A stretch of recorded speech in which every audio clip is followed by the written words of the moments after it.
silakan di setel ulang. Itu ya. Saya kira cukup. Akhirul kalam. Assalamualaikum warahmatullahi wabarakatuh. Waalaikumsalam warahmatullahi wabarakatuh.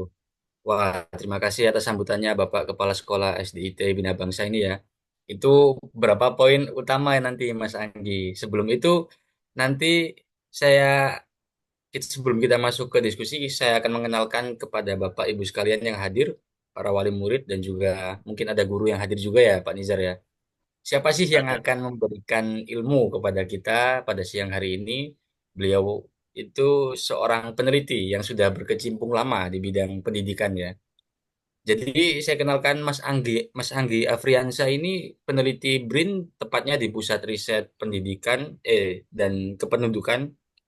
Dan beliau juga ketua kelompok di Riset Youth, Human Capital, and the Future of Work. Jadi tentang anak muda juga, yang mana nanti alumni dari SDIT itu akan naik kelas, naik ke jenjang selanjutnya dan menjadi anak muda. Nah, itu nanti akan pembahasannya sangat relevan dengan bidang kajian dari Mas Anggi.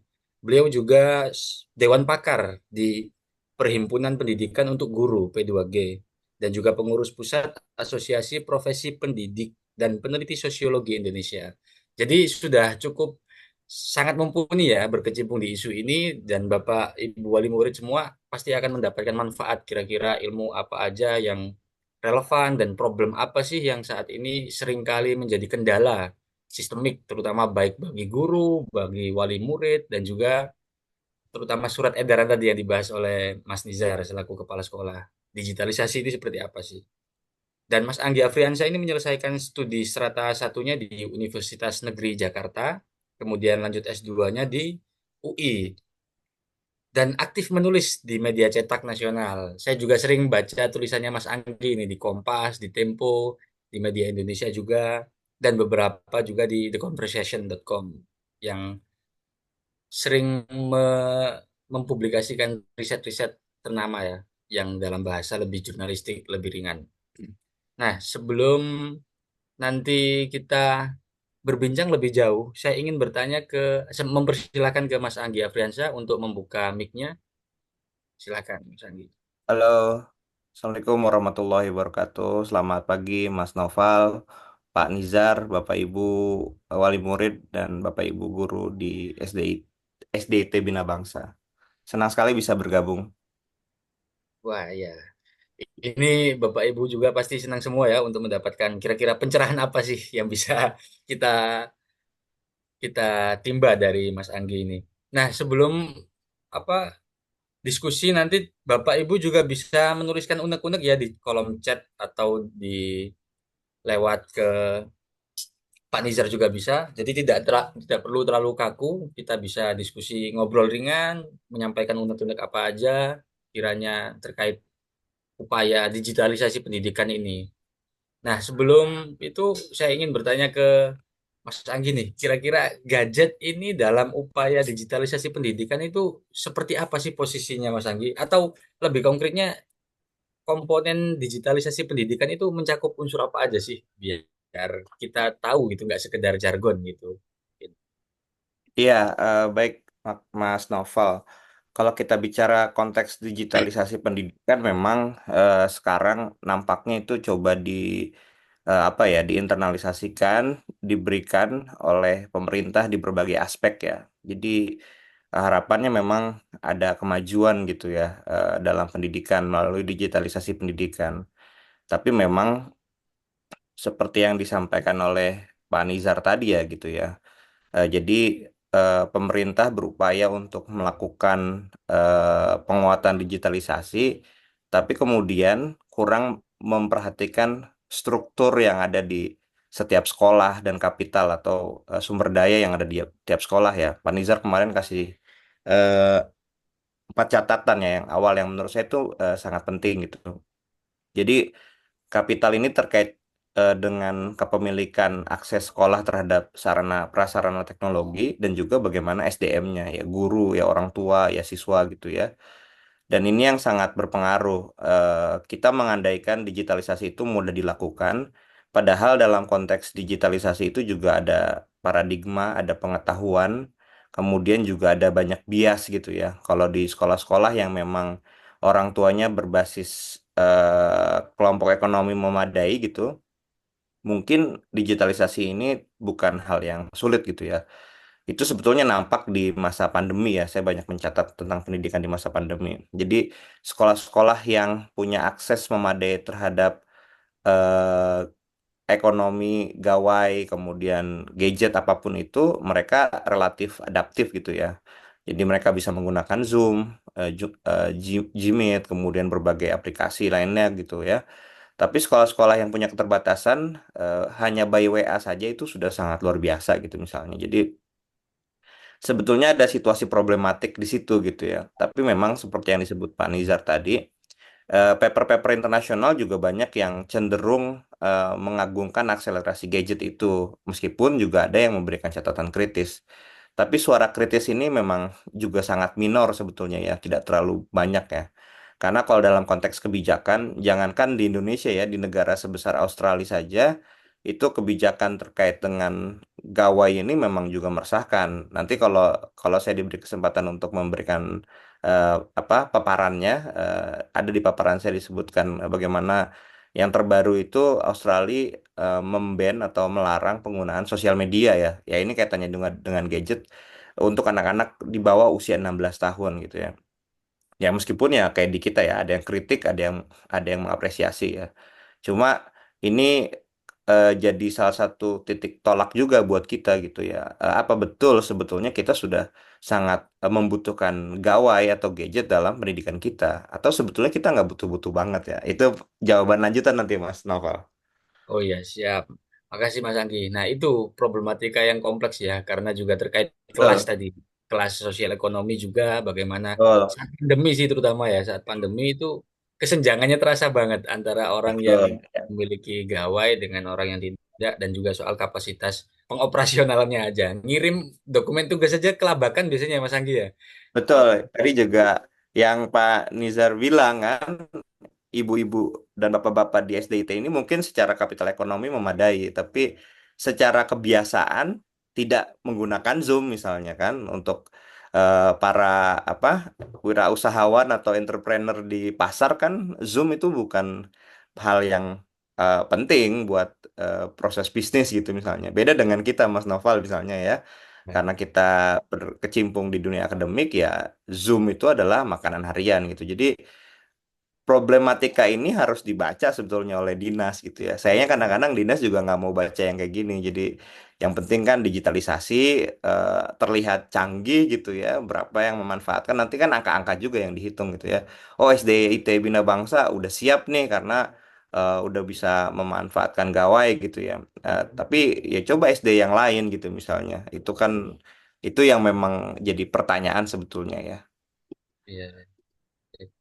Nah, untuk materinya Mas Anggi apakah mau share via slides atau Ada kita ngobrol? saya Oh, udah slide. Nah, oke, saya silakan menyiapkan persilahkan slide. kepada Mas Anggi. Ya. Maksudnya sebagai pemantik mungkin nanti juga agar terstruktur bicaranya nanti kita diskusi Mas Novel kalau Oke, ya. siap. Silakan Mas Anggi. Ya, jadi ini saya belum bisa share Pak Nizar mungkin Oh iya, akses. hostnya silakan mohon diizinkan share slide.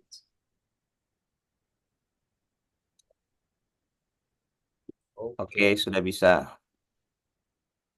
Jadi saya mohon apa? Nanti kalau terlalu panjang tolong dihentikan Mas Novel. Ya, aman Eh, Mas Anggi. Ya. ya ini mudah-mudahan bisa cepat ya. Jadi kalau kita bicara soal sudah terlihatkah? Belum ini ya, belum full screen. Oke, mudah-mudahan sudah terlihat. Sudah aman Mas Anggi, Ya, silakan. ini sesuai request dari Nizar bicara soal pendidikan, gawai, dan relasi keluarga ya. Jadi saya mencoba scientific base ya, jadi berbagai literatur yang saya bisa baca, termasuk apa jurnal yang di-share oleh Pak Nizar. Saya sangat apresiasi ya, jarang-jarang kepala sekolah baca jurnal sebetulnya. Jadi Ini kepala ketika sekolah luar biasa ini Mas ya. Pak Nizar share jurnal Scopus lagi, wah ini dahsyat ini pasti. Ya, ini saya mau coba bahas ini dari buku eh, The Anxious Generation ya, Jonathan Haidt ya. Saya punya dapat bukunya kebetulan, sebenarnya nggak bagus juga ya, biasa lah dari website yang sangat apresiatif buat kelompok dari akademisi dari Indonesia gitu ya. Nah, di buku itu sebetulnya ceritanya banyak ya. Jadi kita mulai dari cerita dulu Bapak Ibu. eh jadi ini ada salah satu chapter yang bicara terkait dengan Alexis Spence dan dampak media sosial ya. Jadi ada satu gambar yang menarik. Di buku itu sebetulnya dijelaskan banyak hal ya, tapi di buku ini diceritakan bahwa yang paling terdampak terhadap media sosial itu perempuan, anak-anak perempuan, pemuda perempuan ya, remaja perempuan gitu ya yang terdampak gitu ya, dan dia membuka kisahnya dengan kisah Alexis Spence. Jadi Alexis Spence ini lahir tahun 2002, kemudian dari orang tuanya dapat iPad pertama di usia 10 tahun ya. Sebetulnya tidak terlalu muda juga ya, udah relatif agak matang. Kemudian dia mulai bermain game namanya Webkinds di iPad ya. Tapi kemudian oleh teman-temannya diejek gitu ya. Wah, itu mah game anak-anak gitu ya. Kalau sudah usia seperti kamu ya harusnya kamu main Instagram, main media sosial dan lain-lain. Ya kayak kita aja ya, misalnya anak-anak dianggap main TikTok itu normal gitu. Kamu ngapain main yang lain, main TikTok aja, main Instagram, kamu bisa posting macam-macam gitu ya, joget-joget gitu ya. Nah, kalau dia ini Instagram kasusnya. Kemudian dia mulai membuat akun Instagram karena dorongan teman-temannya. Nah, padahal si orang tuanya dari Alexis Spence ini adalah orang tua yang relatif protektif gitu ya. Dia ngerti bahwa gawai ini nggak terlalu bagus buat anaknya. Jadi dia berikan iPad itu untuk belajar lah ibaratnya. Dan pada awalnya memang iPad-nya digunakan untuk bermain game dan lain-lain gitu ya, sesekali. Nah, jadi si orang tuanya memberikan larangan ketat, tidak boleh nonton di kamar misalnya, kemudian memantau iPad-nya secara rutin. Tadi seperti yang Pak Nizar bilang ya, orang tua ada yang hanya seminggu 2 kali, anak-anak bisa buka gawai dan lain-lain. Kemudian melarang penggunaan Instagram. Tapi ternyata namanya juga anak-anak ya, dan berbasis pertemanan gitu. Jadi dia si Alexis ini tahu bagaimana cara mengakalinya gitu ya. Dia bikin akun Instagram palsu, mengaku usia 13 gitu ya, padahal dia masih 11 tahun karena dia baru dapat iPad di 10 tahun. Kemudian dia mengunduh dan menghapus aplikasi secara berkala supaya orang tuanya nggak tahu gitu ya, karena Cara kayak gitu ya. ya, Ya, kemudian disembunyikan aplikasinya di bawah icon kalkulator. Jadi disembunyikan gitu ya. Ya kayak padahal ini Instagram tapi ditaruh di folder lain yang supaya orang tuanya nggak tahu bahwa ada Instagram di situ. Kemudian dia bikin akun-akun sekunder untuk menghindari pengawasan ya, anonim dan lain-lain. Nah, Begitulah kemudian dia dunia. mulai bermain Instagram, Syekh kemudian Haifif, dapat follower Syekh, 107 bu teh eh, manis bu, orang. Kemudian dia mulai merasa bahwa dengan bermain Instagram itu manis dia ya. bisa bahagia lah gitu ya. Tapi kemudian algoritma Instagramnya berubah gitu. Jadi yang awalnya tentang konten kesehatan, kan kita kan FYP kita atau algoritma kita itu berdasarkan apa yang kita search, apa yang kita cari, apa yang kita like gitu ya. Bubble-nya kan filter bubble-nya di situ. Jadi pagarnya di situ ya. Tergantung kalau misalnya saya sering lihat joget-joget, ya maka Instagram saya ceritanya tentang itu. Kalau saya sering nonton K-pop gitu misalnya ya, apate apate gitu misalnya, ya itu lagunya akan selalu akan hadir di FYP saya gitu ya. Nah, dia mulai berubah dari konten kebugaran, kemudian konten tentang foto model gitu ya, kemudian tentang saran diet, sampai ke konten pro anoreksia. Jadi kayak yang udah makan terus dibuang lagi gitu, bahwa gemuk itu bermasalah, kita harus kurus, harus macam-macam gitu ya. Nah, setelah itu dia mengalami isu mental gitu ya. Jadi mulai menunjukkan tanda depresi, kemudian nah dia mulai menggambar secara simbolis perasaannya. Ini yang digambar di sini adalah gambarnya Alexis Spence di tahun 2015 ketika dia usia 12. Bayangkan dia menggunakan iPad di usia 10 tahun, 12 tahun dia sudah mulai depresi. Apa yang dia tulis, dia merasa dia bodoh, dia merasa dia culun gitu ya. Ada keinginan mati gitu ya. Ada keinginan bahwa dia merasa dia gemuk, aneh, freak, idiot dan lain-lain. Ini terjadi karena konsumsi Instagram atau konsumsi konten dia yang berlebihan gitu. Makanya ada isu, karena isu itu kemudian dia harus dirawat di rumah sakit karena anoreksia dan depresi. Dia juga mengalami gangguan makan dan depresi sepanjang masa remaja. Kemudian di bagian lainnya, Jonathan Haidt itu bicara soal ketika si Alexis Payne ini udah usia 21 tahun. Dia sudah bisa bebas dari rasa depresinya, tapi dia masih mengalami persoalan terkait dengan pencernaan gitu ya. Ini cerita yang paling pertama. Kemudian dongeng yang selanjutnya ini terkait dengan yang peristiwa yang sangat update di Australia. Jadi di Australia itu eh, apa ya menyetujui pelarangan penggunaan sosial media untuk anak-anak di bawah usia 16 tahun gitu ya. Nah, sama seperti Indonesia ya, kebijakan seperti ini adalah kebijakan yang bisa menimbulkan pro kontra. Jadi misalnya perusahaan Meta, Facebook gitu ya, yang paling pertama merasa bahwa kalau ini nggak ada apa tidak ada bukti yang layak, larangannya seperti apa, kemudian sebetulnya suara anak muda terkait pelarangan media sosial itu seperti apa sih sebetulnya itu. Jadi ada kontra dari mereka, ya wajar karena mereka ya memang yang diuntungkan kalau banyak orang-orang yang menggunakan sosial media gitu ya. Ada juga yang jadi tidak semua politisi mendukung secara bulat ya. Jadi ada yang bilang bahwa melarang itu solusi tahun 1970-an gitu ya. Sementara ini masalah ini adalah masalah 2024, termasuk kelompok hak asasi manusia gitu ya. Kemudian advokasi kesehatan mental juga memperingati ya bahwa jangan sampai larangan ini meminggirkan anak-anak muda terhadap pergaulan di sosial media gitu ya. Kemudian tapi yang jadi apresiasi adalah di sana kan oposisi punya Kementerian Bayangan gitu ya.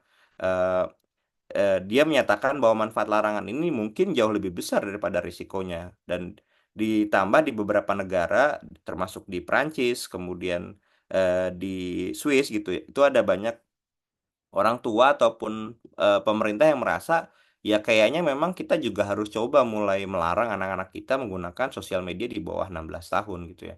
Nah, di Indonesia gimana? Di Indonesia lebih kacau kayaknya karena kita tidak pernah jelas mengatur itu gitu. Secara aturan tidak boleh kan anak usia di Instagram misalnya 13 tahun gitu, atau harus di bawah proteksi orang tuanya gitu. Jadi misalnya akun Instagram ini berada di bawah pengawasan orang tua gitu. Kadang-kadang sekolah juga nggak sadar soal itu gitu. Ada beberapa sekolah yang saya lihat meminta anak-anak untuk mengerjakan tugas diupload di sosial media orang tua, itu masih mending gitu ya. Atau di sosial media masing-masing dan di tag sekolahnya gitu. Nah, itu juga jadi persoalan gitu. Mungkin ada beberapa sekolah yang belum aware soal bahwa sosial media ini belum bisa dipakai oleh semua anak gitu ya. Jadi ini cerita yang kedua. Cerita yang ketiga, kita tahu bahwa eh, anak-anak itu selalu jadi target, kalau bahasa akademiknya biopolitik gitu ya. Jadi anak-anak kita selalu jadi target pasar gitu. Contoh misalnya ini tahun 2001, HP ya komputer itu bilang all kids are inventors. Jadi semua anak itu adalah penemu gitu. Oh, itu kan kayak, wah ya keren juga nih. Wah, supaya jadi penemu gimana ya, beli laptop saya gitu. Karena di laptop saya anak-anak akan bisa eksplorasi digital gitu ya. Sama kayak Dinas Kota Cirebon mungkin ya. Anak-anak ini harus dibekali digitalisasi supaya dia bisa tumbuh matang menghadapi era globalisasi yang memang cepat dan lain-lain gitu misalnya. Ini narasi-narasi ini adalah narasi yang dikeluarkan oleh pemerintah, mungkin tujuannya baik, tapi ada ketidaksadaran di balik itu gitu ya. Kalau kalau bicara sosiologi kan di balik common sense. Common sense-nya kan digitalisasi akan memudahkan anak-anak untuk belajar. Cuma iya ada internet, demokratisasi pengetahuan gitu. Anda bisa belajar di mana saja lewat YouTube, lewat macam-macam gitu ya. Tapi yang terjadi enggak, kita tuh sebagai target pasar gitu. Misalnya makanya di tahun 2000 itu, ini tulisannya Selwyn, ini juga saya kutip dari Selwyn. Selwyn itu termasuk yang sangat kritis ya, dia dari Monash University, bicara banyak soal teknologi dan education dalam perspektif yang berbeda menurut saya. Jadi misalnya ketika itu ini di Inggris ya, ketika Selwyn masih mengajar di Inggris, dia bilang banyak termasuk para pembuat kebijakan di Inggris, oh iya memang kalau anak-anak itu kan natural born net babes gitu ya.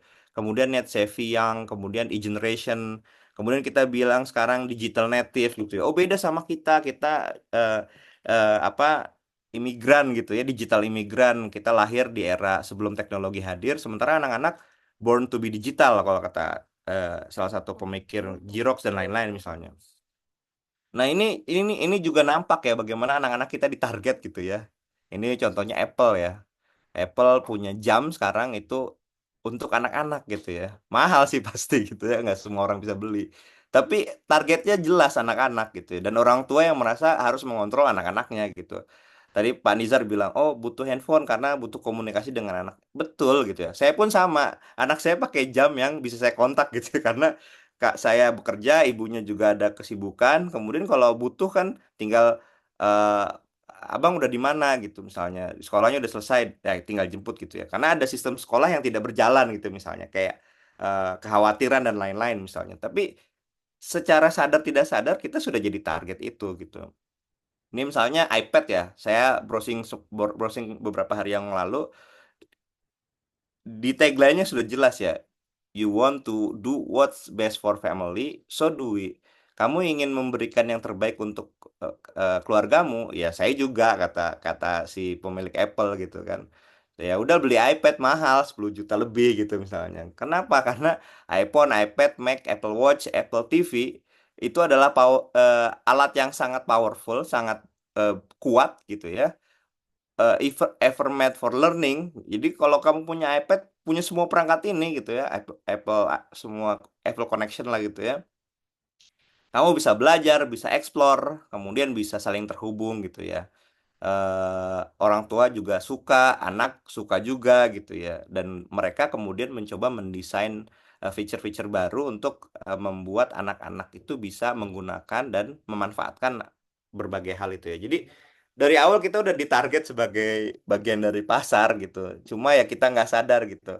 Ya kalau kita punya uang sih nggak masalah. Yang jelas kalau kita nggak punya uang dan kita merasa jadi target pasar dan kita tidak sadar, akhirnya ada pay later kan. Jadi betapa pay later itu kemudian, kalau dulu kan mau minjem kalau nggak ke rentenir, ke keluarga, ke bank gitu ya. Sekarang nggak usah cari-cari, kita kita buka Tokopedia gitu ya, buka Shopee, bukan semua ada semua pay later, Gojek, GoPay later semuanya ada. Jadi lebih mudah gitu. Jadi ya orang akhirnya berhutang di situ gitu ya, berhutang pada sesuatu yang ya gampang, tinggal kalau bercandaannya. Atau misalnya ada lagi yang lebih ekstrim kan, yang pinjol online yang lebih berbahaya gitu ya, yang ya itu juga jadi risiko gitu. Karena kita ditawarkan berbagai hal, kita dibidik oleh ekonomi ya. Jadi itu semua berkelindan gitu ya. Termasuk kita ditambang juga selama pandemi, misalnya kita upload macam-macam ke Google gitu ya. Terus kemudian ikut aplikasi ini, webinar itu gitu. Ya mungkin pendidikannya nggak tercapai akhirnya. Karena kita nggak ngerti nanti di bagian belakangan kita kembali ke tujuan pendidikan kita itu sebetulnya apa gitu. Nah, gini yang saya bilang ya, anak-anak jadi target utama, jadi dari perlindungan sosial ke budaya komodifikasi. Komodifikasi itu istilahnya kita dimanfaatkan secara ekonomi, dijual gitu ya. Kemudian anak-anak dibangun sebagai objek konsumsi, ya itu juga dibangun gitu. Wah, anak-anak harus canggih, harus berbahasa Inggris karena kita mau masuk ke era digital yang global. Akhirnya kursus mahal dan lain-lain gitu ya. Pada udah sekolah masih kursus juga gitu misalnya. Udah kursus masih kurang juga, akhirnya kita investasinya terus terus terus terus terus ya atas nama pendidikan ya, seperti itu. Padahal misalnya mungkin ada sesuatu yang salah di situ ya. Kemudian marketing menyelidiki hampir setiap aktivitas, ya kayak kita diselidiki semua kan, cara kita browsing di medsos kita. Kadang-kadang kita nggak browsing aja, kita cuma ngobrol, mungkin ada yang terekam di handphone kita gitu ya. Kita ada aplikasi yang kita nggak sadar kita okehin saja gitu, mungkin akhirnya baru ngobrol begini nanti tiba-tiba ada tawaran jam digital, baru ngobrol begini ada tawaran ya kita butuh jam digital karena butuh apa, kita harus menghitung langkah kita 6.000 langkah, 10.000 langkah, kita nggak tahu itu 6.000 langkah, 10.000 langkah itu siapa sebetulnya yang membuat lebih awal gitu ya, sehingga kita harus jalan 6.000 langkah, betul harus olahraga gitu, tapi siapa yang mematok itu dan harus pakai jam misalnya ya, ya pasti kita kemakan juga akhirnya gitu. Kemudian ya mulai dari, kalau kata Jirox tuh mulai dari bermain, makan, merawat diri, mandi, ya semua ada ya. Supaya nggak bau badan gitu ya, anak-anak supaya tidak bau badan, tidak bau keringat, supaya eh, harus pakai SUV gitu ya. Ya itu betul, tapi memang ada situasi di mana ada yang dikomodifikasi gitu ya. Kemudian politik komodifikasi merugikan anak sehingga mereka tidak bisa diperbaiki, kayak kasus yang tadi Alex itu ya, kemudian menyebabkan cedera material, psikologis, dan spiritual. Kalau kita ya, karena kita ya SDIT ini mungkin mayoritas Muslim gitu ya, nilai-nilai keagamaan yang substansial kita kadang-kadang nggak dapat karena merasa semuanya ya anak-anak kita ini udah saya berikan yang terbaik gitu ya, udah sekolah yang mahal, gadget yang mahal, kemudian guru-guru yang oke gitu. Ya semuanya itu kita lupa soal yang spiritual ya. Kayak ada saya pernah baca eh, di Twitter ya atau di X ya, ketika Mbak Kalis Mardiasi nanya ke Pak Quraisy Shihab gitu. Pak Quraisy kok bisa anaknya empat-empatnya berhasil gitu misalnya. Pak Quraisy itu jawabnya bukan karena oh saya karena sekolah anak saya bagus kemudian saya rawat mereka. Jawaban Pak Quraisy yang pertama adalah karena pertolongan Allah gitu ya. Yaitu yang aspek-aspek yang kadang-kadang kita lupakan gitu ya. Iya betul sih gitu. Ada konteks yang material gitu, tapi ya karena kita adalah bagian dari kelompok yang beragama, ya aspek spiritual, psikologis itu juga perlu diperhatikan. Padahal ini yang bilang Jirox ya, orang kiri yang nggak tahu dia beragama atau enggak gitu ya. Tapi dia mengingatkan kita soal spiritual, psikologis yang sering dilupakan karena konteks komodifikasi digital gitu ya. Dianggap anak-anak sebagai target pasar. Kemudian ini juga sama ya dari ini sebetulnya saya kutip dari bukunya Jirox juga. Salah satu filsuf namanya Zygmunt Bauman, dia bilang bahwa di dalam masyarakat konsumen tidak ada yang bisa menjadi subjek tanpa terlebih dahulu dari menjadi komoditas. Jadi kita kita semuanya adalah komoditas ya, termasuk di media sosial gitu ya. Betapa orang-orang Korea kadang-kadang caper ke kita karena butuh netizen yang banyak untuk komentar gitu ya, orang-orang asing juga sama gitu ya. Era bola kemarin gitu ya, betapa sangat viral itu misalnya Marcelino gitu ya dan karena itu kita memang adalah masyarakat konsumen gitu, kita nggak kadang-kadang tidak sadar bahwa kita jadi komoditas yang bisa dijual dan anak-anak juga sama gitu ya. Itu mungkin sekilas saja.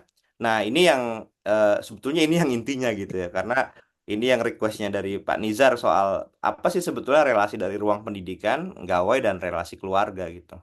Nah, jadi kalau kita bicara pemikirannya Ki Hajar Dewantara di sebagian yang paling kiri ini yang saya beri warna kuning, itu kan ada trisentra pendidikan disebutnya, atau trikon ada juga yang bilang. Jadi ruang pendidikan itu bukan hanya di sekolah atau di perguruan gitu, tapi juga di ruang keluarga, di ruang masyarakat. Jadi ada pemuda dan lain-lain. Tapi kita paham bahwa saat ini ketika bicara pendidikan, kita bicara sekolah gitu. Karena kenapa orang tua di catatan Panizar, misalnya banyak orang tua yang harus bekerja gitu ya. Makanya kemudian mungkin dititipkan ke sekolah terbaik, cari sekolah terbaik di Cirebon di mana nih misalnya. Tentu berdasarkan value masing-masing. Oh iya, karena berbasis Islam, kemudian full day, ada konteks keagamaannya, kemudian juga ada konteks kebangsaan dan lain-lain. Udahlah, masukkan ke SDIT Bina Bangsa misalnya ya. Nah, sekolah kalau bahasanya Ki Hajar kan apa internalisasinya atau pendidikannya ya konteksnya intelektual, kecakapan hidup, kemanusiaan, kebangsaan dan bekerja untuk mengabdi gitu ya.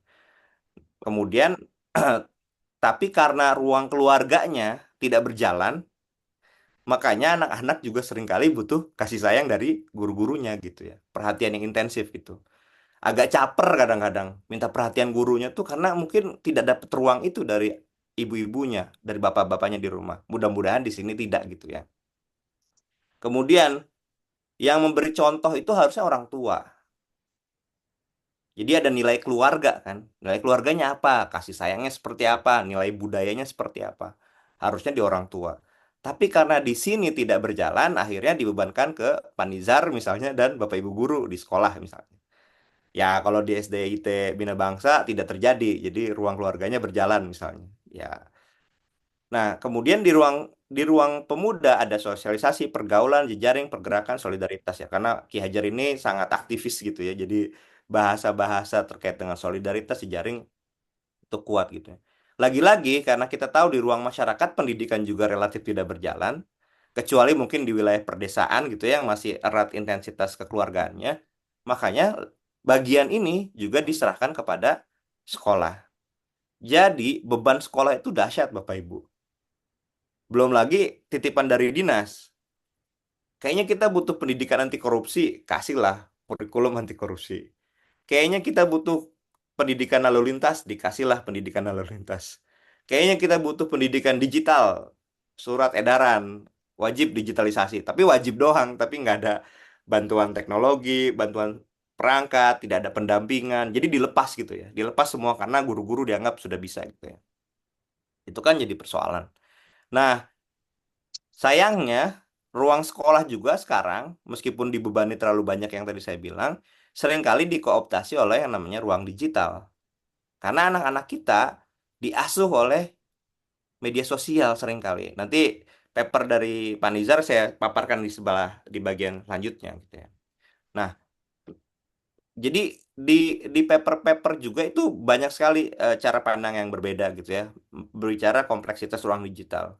Ada yang mengasumsikan bahwa penggunaan teknologi mobile itu lebih inovatif dan menghasilkan hasil belajar yang lebih baik gitu ya. Jadi ada yang positif gitu ya. Ada juga yang negatif. Dia bilang bahwa dampak buruk penggunaan ponsel pintar dan media sosial oleh siswa terhadap gangguan akademik terlihat lebih nyata, terutama maraknya perangkat digital pribadi. Nah, tinggal kita mau memilih yang mana gitu ya. Kemudian ada juga yang lebih memperhatikan aspek bahwa kita penting menjaga keamanan daring untuk mengolah resiko dan bersikap selektif terhadap siapa yang mereka percaya dan hubungkan.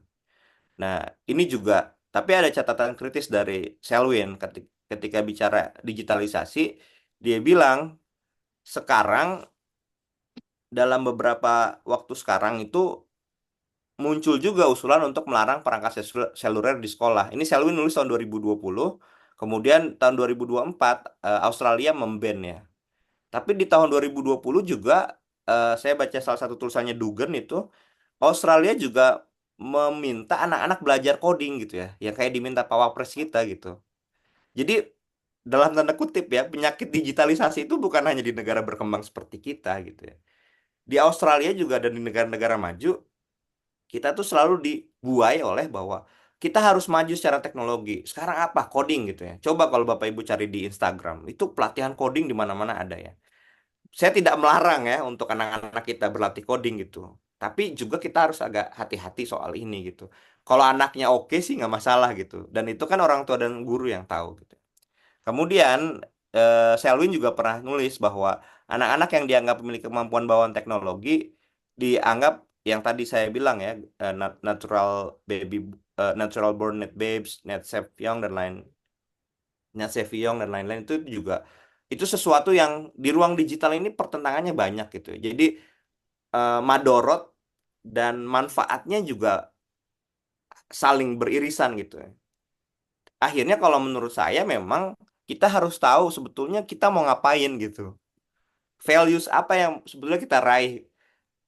Butuh digitalisasi nggak sih pendidikan kita gitu?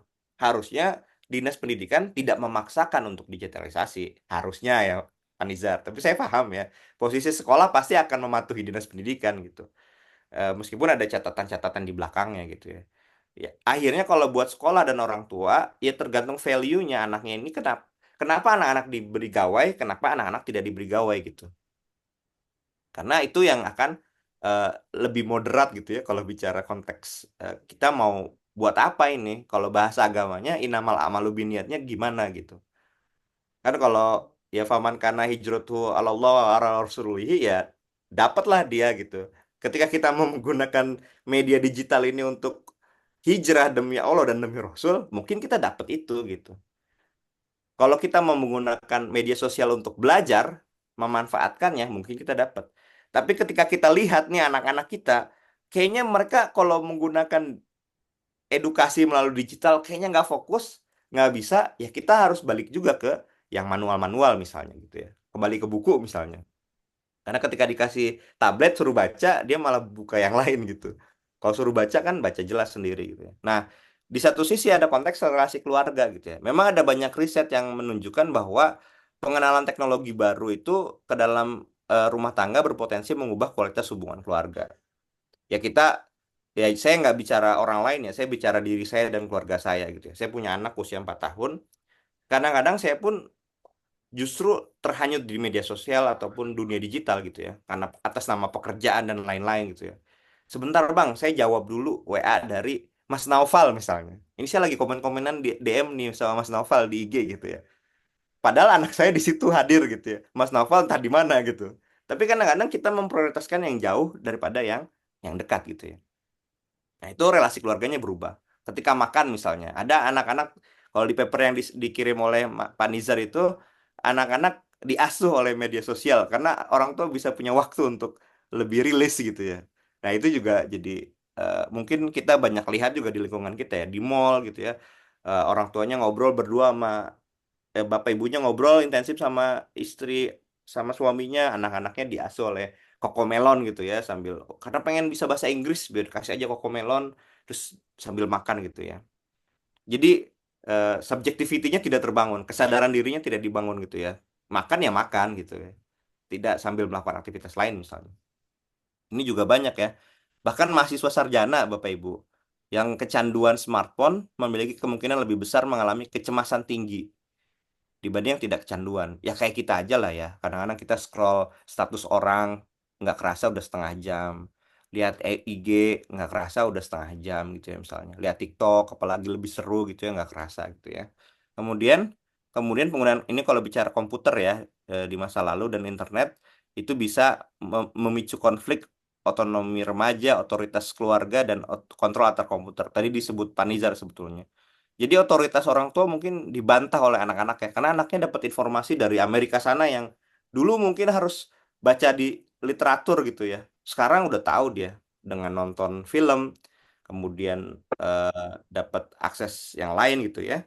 Kemudian orang tua lebih memilih aturan interaksi aktif dan penggunaan bersama daripada pembatasan teknis seperti filter atau perangkat lunak pemantauan. Jadi sebetulnya kalau dalam konteks ini, kalau orang tua yang memilih memberikan gawai akan lebih baik kalau mereka menggunakan gawainya secara bersama-sama. Jadi ketika browsing, ayo kita browsing misalnya. Apa sih sebetulnya yang ada apa sih di Cirebon gitu misalnya. Ngobrol gitu. Oh, ternyata ada lokasi wisata di sini dan itu interaksi bersama gitu ya. Dibanding misalnya kita menggunakan secara teknologi kan ada banyak pembatasan kan. Untuk anak misalnya YouTube, YouTube Kids gitu. Ketika dibatasi atau dengan filter itu juga bisa ya. Cuma ternyata itu juga ada beberapa riset yang menunjukkan itu kurang efektif. Jadi itu relasi relasi keluarganya. Nah, ini saya ambil dari dua paper ya, dua paper yang berbeda. Yang sebelah kiri ini saya baca dari papernya Lanigan. Jadi bicara soal teknologi itu eh, ada konteks eh, teknologi karakteristik, kemudian ada konteks family factors, ada konteks individual ya. Jadi dalam konteks family itu juga saling berkaitan gitu ya, saling berimpact gitu ya. Kita tahu bahwa teknologi itu mengitari dunia kerja kita, bagaimana kita melihat marketplace gitu ya, kemudian kita melihat komunitas dan lain-lain. Kemudian ada satu lagi yang ini paper yang dikirim oleh Pak Nizar ya.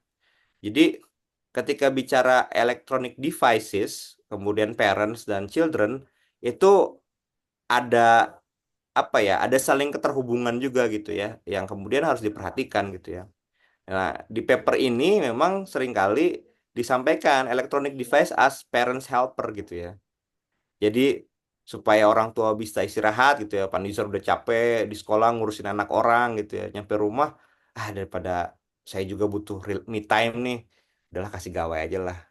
Ya udah nak, kamu 1 jam ya, boleh, tapi jangan jangan buka yang culun-culun ya, misalnya. Yang bahasa Inggris nggak apa-apa lah gitu. Jadi kita punya pemaafan terhadap itu ya. Saya melakukan itu juga Bapak Ibu. Jadi jangan takut bahwa kita harus strict gitu. Ya itu akhirnya value kita juga gitu. Jadi kemudian metode reward and punishment gitu misalnya. Itu juga ada ya. Kemudian ada stabilizing the rhythm of everyday life, asisten at meal times ini yang paling sering kelihatan ya. Jadi sambil nonton gitu ya. Udahlah nonton nggak apa-apa lah, makan lah sambil nonton gitu ya.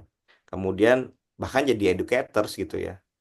Nggak ngerti, coba ngobrol sama si chat aja deh, chat GPT maksudnya. Chat GPT ngobrol gitu. Ternyata banyak salah juga chat GPT gitu ya. Nah, itu juga jadi di satu sisi dia jadi agensi gitu ya. Kalau childrennya addiction gitu ya. Ini yang sering lihat anak-anak yang tantrum itu kan banyak ya. Saya melihat sendiri lah banyak ya.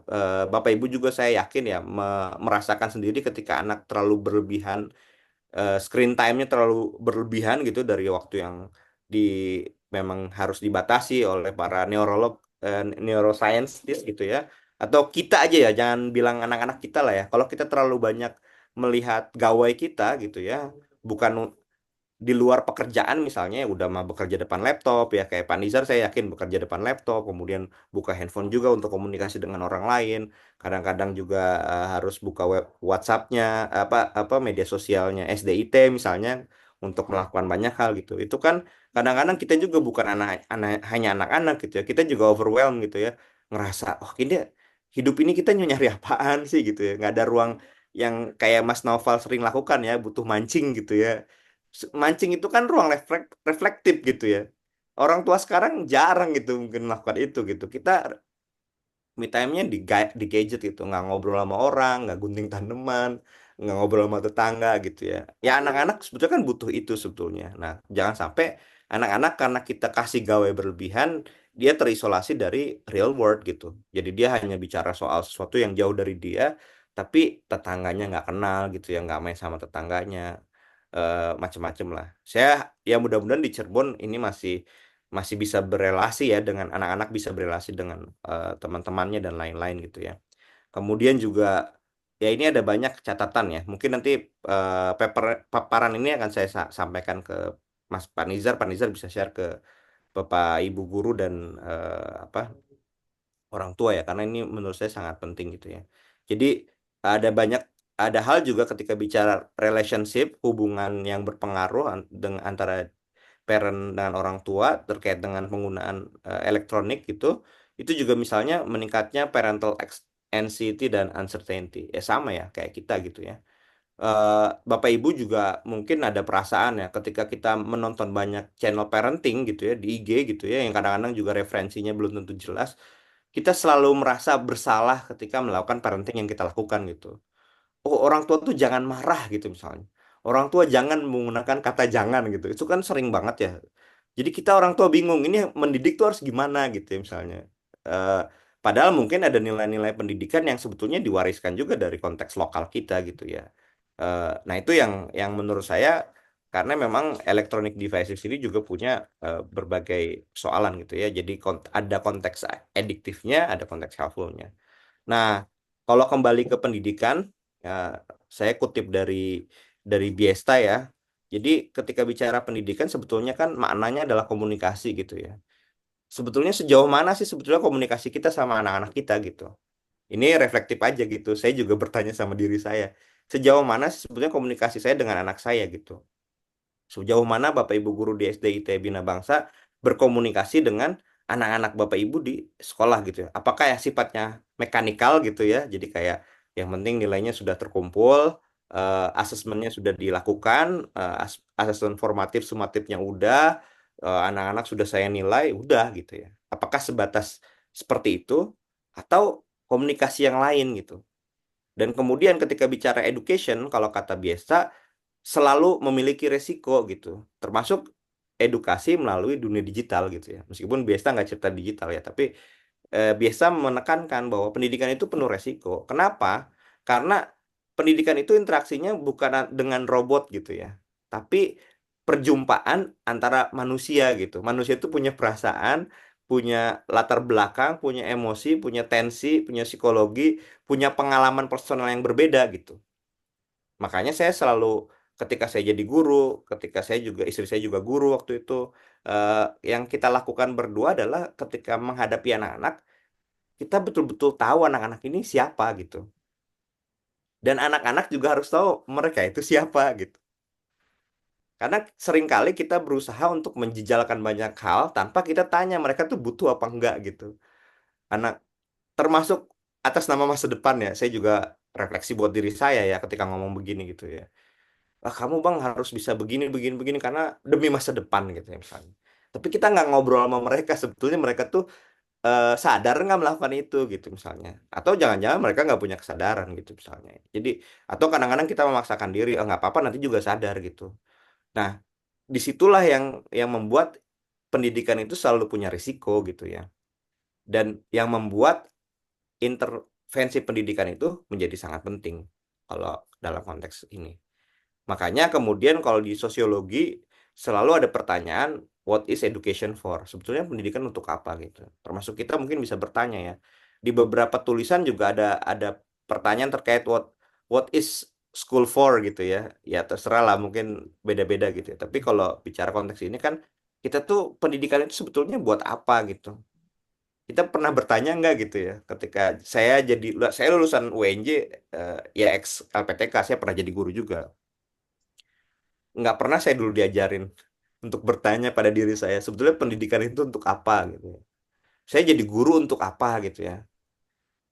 Kalau bahasa ini kan kita ini dari mana mau kemana, min wa ila wa an wa ana gitu kan, kita mau dari mana mau kemana gitu. Kita kan jarang nanya yang gini ya. Mas Novel lebih jago karena anak filsafat sebetulnya. Yang pertanyaan eksistensial ini jarang kita tanyakan di ruang pendidikan kita gitu ya. Nah, saya pakai pakai Biesta lagi gitu ya, pemikiran Biesta terkait dengan pendidikan itu untuk apa gitu ya. Nah, Biesta bilang ada tiga ranah sebetulnya pendidikan. Yang pertama kualifikasi, sosialisasi, dan subjektifikasi. Yang paling banyak dalam konteks pendidikan kita tentu yang kualifikasi ya. Karena ketika bicara pendidikan kita berharap anak-anak kita ini punya kualifikasi, punya pengetahuan di bidang pekerjaan tertentu gitu. Ya, kan kadang-kadang kita bertanya kan, Mas Naufal ini bentar lagi S3-nya selesai gitu. Setelah itu saya mau ngapain gitu misalnya. S3 saya buat apa sih gitu misalnya. Kayak gitu misalnya. Kok saya S3 udah susah, nulisnya susah, udah banyak nulis di media sosial, harus Scopus juga, Scopus keluar uang juga gitu misalnya. Kok kalah sama joget satbor gitu yang joget-joget terus dapat duit gitu ya misalnya. Semakin kita mempertanyakan kan sebetulnya value kita dapat pendidikan itu apa gitu. Ada orang-orang yang tanpa pendidikan bisa kaya raya gitu misalnya. Kalau kita mau ngejar pendidikan jadi kaya raya berarti apa saya salah jalan gitu ya. Karena terlalu panjang kan. TK 4 tahun, 3 tahun dari baby gym mungkin ya sekarang anak-anak gitu ya. Kemudian SD 6 tahun, SMP 3 tahun, SMA 3 tahun, kuliah 4 tahun sampai 5 tahun, lalu S2, S3 gitu. Terus dapat pelatihan A, B, C, D, terus saya mau dapat apa gitu. Nah, pendidikan kita sebetulnya akhirnya banyak di level yang kualifikasi kan. Nah, ini saya campur sama tulisannya Freire dan Mar dan Goldman ya, yang terkait dengan emotional intelligence gitu ya.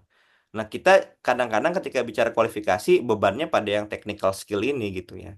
Jadi ilmu apa yang kita dapatkan di bidang teknologi misalnya secara praktis dan lain-lain. Tapi kita lupa soal yang emotional intelligence misalnya yang terkait dengan self awareness, self management, social awareness, relationship management gitu ya. Jadi keterhubungan kita dengan orang-orang sekitar, keterhubungan kita dengan masyarakat gitu ya. Kalau bicara sekarang mungkin bahasanya karakter dan lain-lain gitu ya. Padahal di kualifikasi ini juga kuat sekali soal-soal itu sebetulnya. Tapi kita lupa bahwa, oh anak kita harus pintar, harus rajin. Kalau kamu mau punya masa depan harus A, B, C, D, E, F, G gitu ya. Akhirnya kita terlalu banyak membebani anak kita tanpa mempertanyakan sebetulnya mereka mau ngapain gitu ya. Ya mungkin kalau anak TK ditanya kamu mau ngapain ya nggak ngerti juga mereka gitu. Tapi kesadaran-kesadaran tentang kalau kamu melakukan ini, kamu akan begini gitu ya. Sebab akibatnya juga mungkin harus diajarkan buat anak-anak kita. Kemudian sosialisasi. Jadi di dalam konteks pendidikan juga ada konteks sosialisasi. Ini penjelasannya saya menjelaskan dengan apa yang coba saya bisa jelaskan ya. Jadi dalam pendidikan juga penting memperkenalkan nilai-nilai, norma, budaya masyarakat gitu ya. Ini kan tantangan sekarang gitu ya. Kok sekarang anak-anak seperti kurang memahami nilai-nilai sosial masyarakatnya gitu ya. Karena pertanyaannya balik yang ke tadi gitu ya. Anak-anak kita dididik oleh gawai gitu ya. Orang tuanya nggak menemani, nggak berinteraksi ketika anak-anak berinteraksi dengan gawai. Sehingga yang masuk kan nilai-nilai dari K-pop misalnya. Kemudian dia dapat nonton dari film-film asing yang mungkin dia belum bisa memberikan filter gitu ya. Atau dia nggak punya wacana tandingan terhadap itu. Jadi kayak nerima itu adalah yang benar gitu ya misalnya. Ya itu. Kemudian kalau bicara soal kebangsaan, kita juga pendidikan akhirnya dibebankan internalisasi nilai Pancasila kalau di Indonesia ya, norma-norma demokrasi, etika sosial, kecintaan terhadap tanah air. Dan kalau udah lebih dewasa, anak-anak sebetulnya bisa juga masuk ke kegiatan-kegiatan organisasi gitu ya. Karena ada sosialisasi di situ, pengalaman tentang kerjasama, membangun aspek kepemimpinan, tanggung jawab sosial, dan juga ada kepekaan terhadap pihak yang marginal misalnya. Nah, menurut saya kalau ini juga menurut sebetulnya saya bukan menurut saya, menurut Biesta dan saya coba kulik pendidikan kita ini yang kurang tuh yang di subjektifikasinya gitu. Yang saya bilang tadi ya, kita mempertanyakan terus kedirian kita gitu. Kita tuh siapa sebetulnya? Nah, keberadaan sebagai subjek yang dididik juga kadang-kadang guru-guru kurang aware gitu ya. Misalnya makanya akan sangat bagus kalau sekolah tahu. Sebetulnya kan datanya udah ada ya, inputnya dari mana orang-orang ini, anak-anak ini gitu ya. Siapa orang tuanya, apa latar belakangnya. Maka pendidikan harusnya bisa menyesuaikan konteks itu gitu. Jadi jangan langsung harus ini, harus itu, harus ini, harus itu gitu ya. Tapi kenapa harus ini? Karena situasinya seperti ini gitu ya. Nah, ketika bicara subjektifikasi, ini bicara dengan terkait dengan emansipasi ya, kebebasan, bagaimana tanggung jawab ya gitu. Jadi bahwa setiap orang itu disertai dengan tanggung jawabnya gitu. Jadi anak-anak ketika belajar, kenapa kamu harus belajar ya? Karena itu tanggung jawabmu. Ya itu yang susah ya. Tapi anak-anak nggak mungkin diberitahu seperti itu, Bapak Ibu. Itu yang susah dari pendidikan kan ya. Ini saya memberitahu ini karena ini untuk ibu-ibu dan bapak-bapak dan ibu guru gitu. Tapi kalau anak-anak nggak mungkin. Kalian harus disiplin, harus punya rasa bertanggung jawab. Nggak mungkin bisa gitu. Mungkin udah kelas SMP, SMA udah mulai ngerti. Coba bayangin dari TK, SD, kita paksa untuk disiplin dan macam-macam. Enggak, ya harus lewat penugasan, lewat praktik. Makanya kalau kalau kata eh, Rancière, dia bilang bahwa kesetaraan itu tidak diberikan, tidak diklaim, dipraktikkan. Ya, termasuk pendidikan kan. Pendidikan itu tidak diberikan, tapi dilakukan, di, dipraktikkan, diverifikasi dalam verifikasinya dalam apa? Dalam kehidupan sehari-hari. Makanya saya kadang-kadang saya juga suka protes ke sekolah anak saya ketika ketika ibu atau bapak kepala sekolahnya itu eh, ketika apa upacara pagi itu ngomongnya terlalu panjang gitu. Anak-anak itu nggak dengerin juga. Anak-anak kita tuh nggak terlalu dengerin juga, apalagi untuk anak usia SD gitu ya. Ya, yang harus mereka lakukan adalah berbagai tindakan, tindakan lakukan. Mereka tahu antri itu gimana ya tindakan sehari-hari gitu ya. Mereka tuh tahu bahwa membaca itu penting ya tindakan, dibawa ke perpustakaan, ditunjukkan bukunya gitu. Ya, narasinya harus diikuti gitu, tapi jangan kebanyakan narasi akhirnya. Kalau menurut saya akhirnya.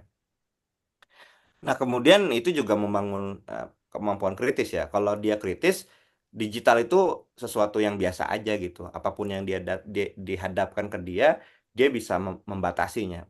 Ada rasa tanggung jawab gitu. Karena dia tahu bahwa ini boleh, ini tidak boleh. Untuk usia saya belum memadai untuk melakukan itu dan lain-lain gitu ya. Makanya kalau bahasanya follow Frere, manusia itu tidak dibentuk dalam keheningan, tetapi dalam kata-kata, dalam kerja, dan dalam refleksi aksi. Ya itu bicara pendidikan juga sebetulnya kan. Bahwa kita itu eh, akhirnya kalau bahasanya Jirox juga, pendidikan kita itu jangan content of silence gitu. Jadi jangan diem melulu. Ketika bicara diem melulu dalam arti tertentu, anak-anak ini nggak punya daya kritis akhirnya. Ketika dia melihat ketidakadilan, dibiarkan saja, nggak sesuai dengan kebutuhan saya kok. Kebutuhan saya adalah dapat pekerjaan yang baik, kemudian saya menikah punya anak, sakinah mawadah warahmah. Iya betul gitu. Tapi posisi kita sebagai manusia yang harus khairun nasi anfa'uhum linnas itu akhirnya jadi tidak ada gitu.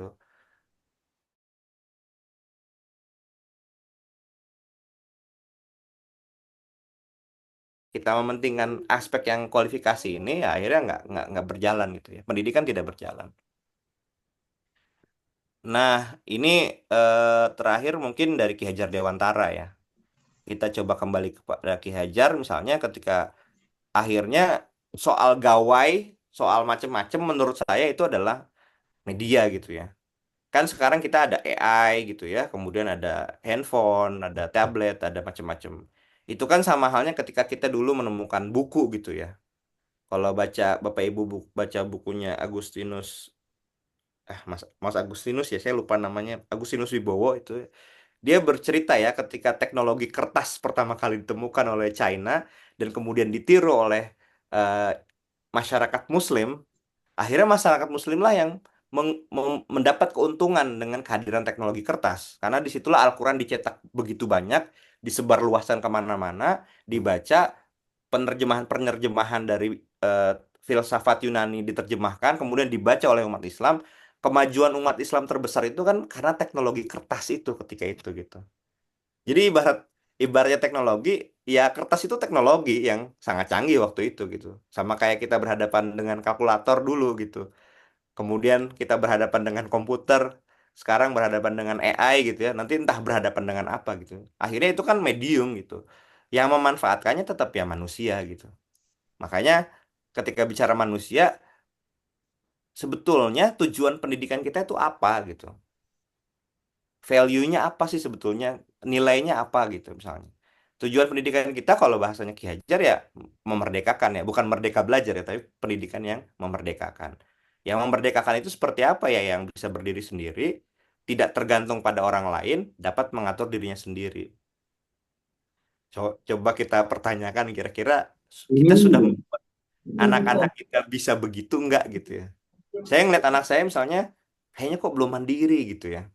Apa karena saya selalu, Bang, nanti kalau ada PR jangan lupa ya gitu ya. Anak-anak sekarang kan PR kadang-kadang tanggung jawabnya ada di WA grup. Oh, ini kan, guru-gurunya ngingetin kan, Bapak Ibu jangan lupa ya, anak-anak ada PR. Anak saya juga gitu gitu. Bahkan yang kocak lagi sekarang, ada teman saya anaknya baru masuk ITB, itu ada WA grupnya, bayangkan. Perguruan tinggi ada WA grup orang tua gitu.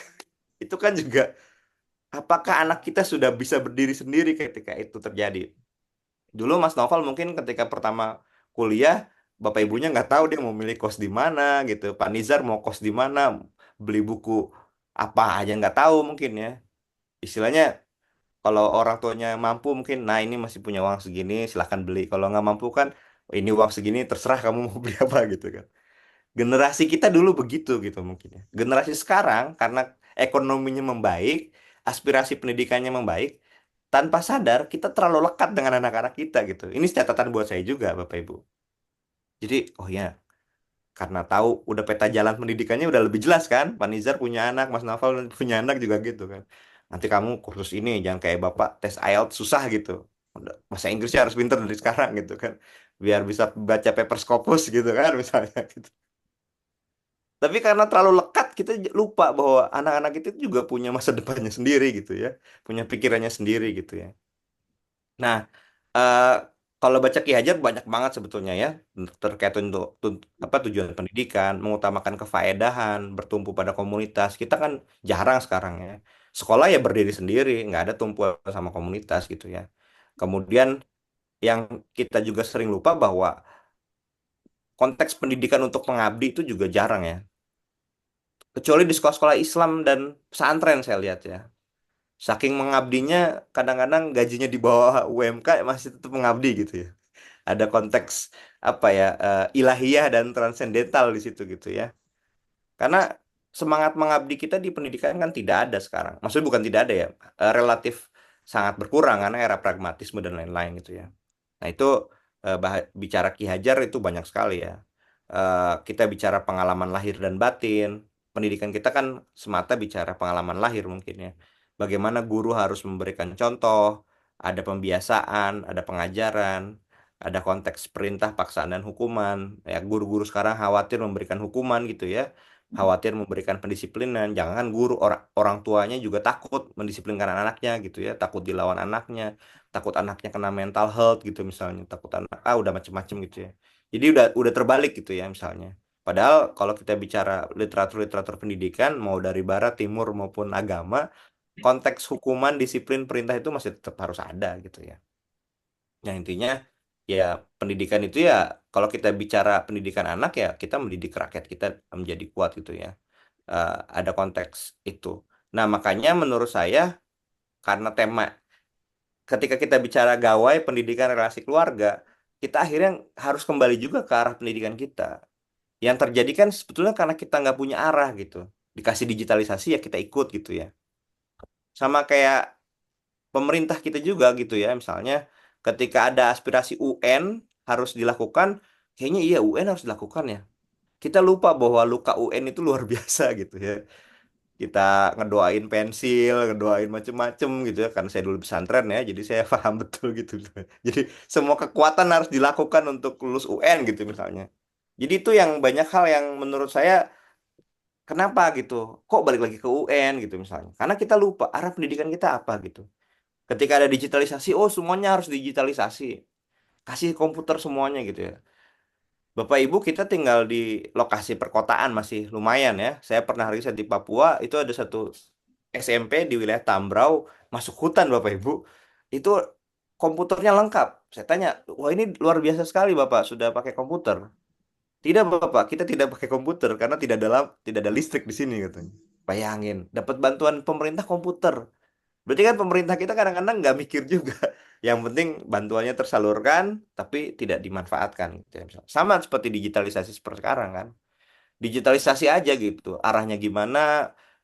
Apakah guru-gurunya Pak Nizar sudah siap misalnya SDM-nya? Nggak tahu juga gitu misalnya. Itu yang terjadi. Terakhir mungkin ini ya, ini sebagai pengingat saja sebetulnya. Jadi kalau menurut Ki Hajar, pendidikan itu harus dilakukan dengan keinsafan. Keinsafan itu sadar ya. Nah, kalau kaitannya sama gawai, sebetulnya yang membuat banyak kita tidak sadar adalah karena gawai itu gitu. Jadi kita tidak apa ya, kalau istilah filsafatnya mungkin Mas Novel yang lebih paham ya. Jadi kita tidak hadir di lokasi yang ada gitu ya. Kayak saya sekarang di rumah, tapi saya hadirnya sebetulnya di Cirebon gitu kan. Eh, belum nanti ada WA lagi misalnya. Saya hadirnya kita tidak hadir. Padahal kalau bicara pendidikan ya harus ada keinsapan, tujuannya keselamatan dan kebahagiaan. Coba Bapak Ibu, saya dari kecil sampai besar sekarang, saya jarang sekali ketika sekolah saya dikasih tahu bahwa kamu itu disekolahkan supaya kamu selamat, supaya kamu bahagia gitu. Nggak ada itu. Saya disuruh sekolah itu supaya saya dapat pekerjaan yang baik gitu kan. Nah, akhirnya kalau kita bicara sekarang, mungkin wajar ketika banyak orang yang tidak selamat dan tidak bahagia meskipun mereka sebetulnya secara finansial itu udah oke ya kalau kata anak-anak gaul sekarang sudah financial freedom gitu misalnya. Tapi mereka tidak berbahagia gitu. Ya mungkin karena ada banyak yang lost dari pendidikan kita gitu ya. Dan yang kedua, ini juga kata-kata yang saya sukai dari Ki Hajar. Menurut Ki Hajar, datanglah kepada rakyatmu yang sungguh menanti kedatanganmu karena membutuhkan pertolongan. Jadi ya kehadiran SDIT Bina Bangsa ini ya itu bagian dari upaya untuk membantu para orang tua yang membutuhkan pertolongan gitu ya. Karena di rumah udah nggak bisa nih give up nih mendidik anak-anak nih karena sibuk dan lain-lain. Tolong Pak Nizar, ini saya titip anak-anak saya supaya mendapatkan pertolongan pendidikan. Mungkin itu ya. Jadi mungkin lebih lanjutnya kita bisa diskusi Mas Noval, Pak Nizar, Bapak Ibu sekalian. Terima kasih. Mohon maaf ada yang kalau jika ada yang kurang berkenan. Assalamualaikum warahmatullahi wabarakatuh. Waalaikumsalam warahmatullahi wabarakatuh. Wah, ini luar biasa sekali ya, Bapak Ibu. Kita dalam siang hari ini, di hari Sabtu, akhir pekan, belajar banyak ilmu nih. Dari mulai aspek makro pendidikan, terus aspek meso pertengahannya itu kira-kira problem sistemik pendidikan seperti apa, sampai ke yang mikro soal bagaimana anak-anak jadi target pasar, orang tua kesulitan juga mengatur jam gawai sementara dirinya juga sendiri masih bekerja dan ikut kecanduan gawai juga. Nah, untuk bisa diskusi kita buka termin pertamanya sesi tanya jawab. Kak, saya mempersilakan ke Bapak Ibu yang ingin bertanya, silakan angkat tangan atau langsung open mic dan bertanya ke Mas Anggi. Barangkali ada unek-unek atau kira-kira gimana sih selaku orang tua itu yang baik agar meregulasi jam gawai misalnya. Ya kita tidak butuh sebagaimana regulasi di Australia gitu ya, yang langsung tegas, nggak boleh medsosan sampai 16 tahun misalnya. Sementara di Indonesia kan pemerintah juga kurang hadir secara struktural untuk meregulasi aplikasi tertentu, sampai pinjol juga masih merajalela dan lain-lain. Ya. Silakan Bapak Ibu sekalian yang ingin bertanya, unek-unek atau sharing pengalaman juga terkait hubungan antara gawai, anak, pendidikan, dan di keluarga sendiri. Boleh sekali. Monggo, silakan. Atau yang belum berkenan berbincang langsung di via apa lisan ya bisa menuliskan di kolom chat. Nanti akan saya bacakan kepada Mas Anggi selaku pemateri kita. Monggo Bapak Ibu. Atau sebelum masuk ke pertanyaan dari Bapak Ibu wali murid dan guru-guru di SDIT Bangsa, saya izin bertanya juga nih ke Mas Anggi nih. Tadi kan, oh banyak banget ilmu-ilmu keren lah soal makropolitiknya, bagaimana anak dijadikan target pasar, sehingga kecemasan juga menular dan merebak. Kita sebagai orang tua juga bingung gimana nih mau ikut mengasisteni anak-anak dan dengan jam gawai itu, tapi sendiri juga masih sibuk. Nah, kira-kira proporsi apa sih Mas? Ini kan antara manfaat dan madorotnya gawai tadi, digitalisasi misalnya. Itu kan hampir seimbang. Nah, memilihnya yang tepat dosisnya itu seperti apa kira-kira kalau menurut Mas Anggi sendiri dari pengalaman atau dari sepanjang riset mungkin. Iya, kalau bicara dari riset tentu harus ada manajemen dirinya masih orang tua gitu ya. Ada value yang ditarget gitu misalnya. Jadi ketika bicara soal anak saya butuh gawai nggak sih gitu ya. Ya itu ketika bicara pendidikan kan ada komunikasi kata biasa tadi ya. Ngobrol sama anaknya. Kira-kira Anda butuh gawai nggak? Atau kita ngelihat lah kebutuhan dia gitu misalnya. Eh, tapi itu juga ternyata kan susah ya. Ketika kita harus dialog sama anak itu nggak semua orang tua atau anak bahkan itu siap untuk ngobrol sama anaknya soal-soal seperti ini gitu ya. Kalau saya berdasarkan pengalaman, jujur saya tuh tidak membatasi anak dengan gawai gitu ya. Karena banyak juga tugas dia yang lewat tablet dan lain-lain ya. Tablet peninggalan zaman COVID lah ya, karena dulu dia juga sekolah anak COVID kan dari TK gitu ya.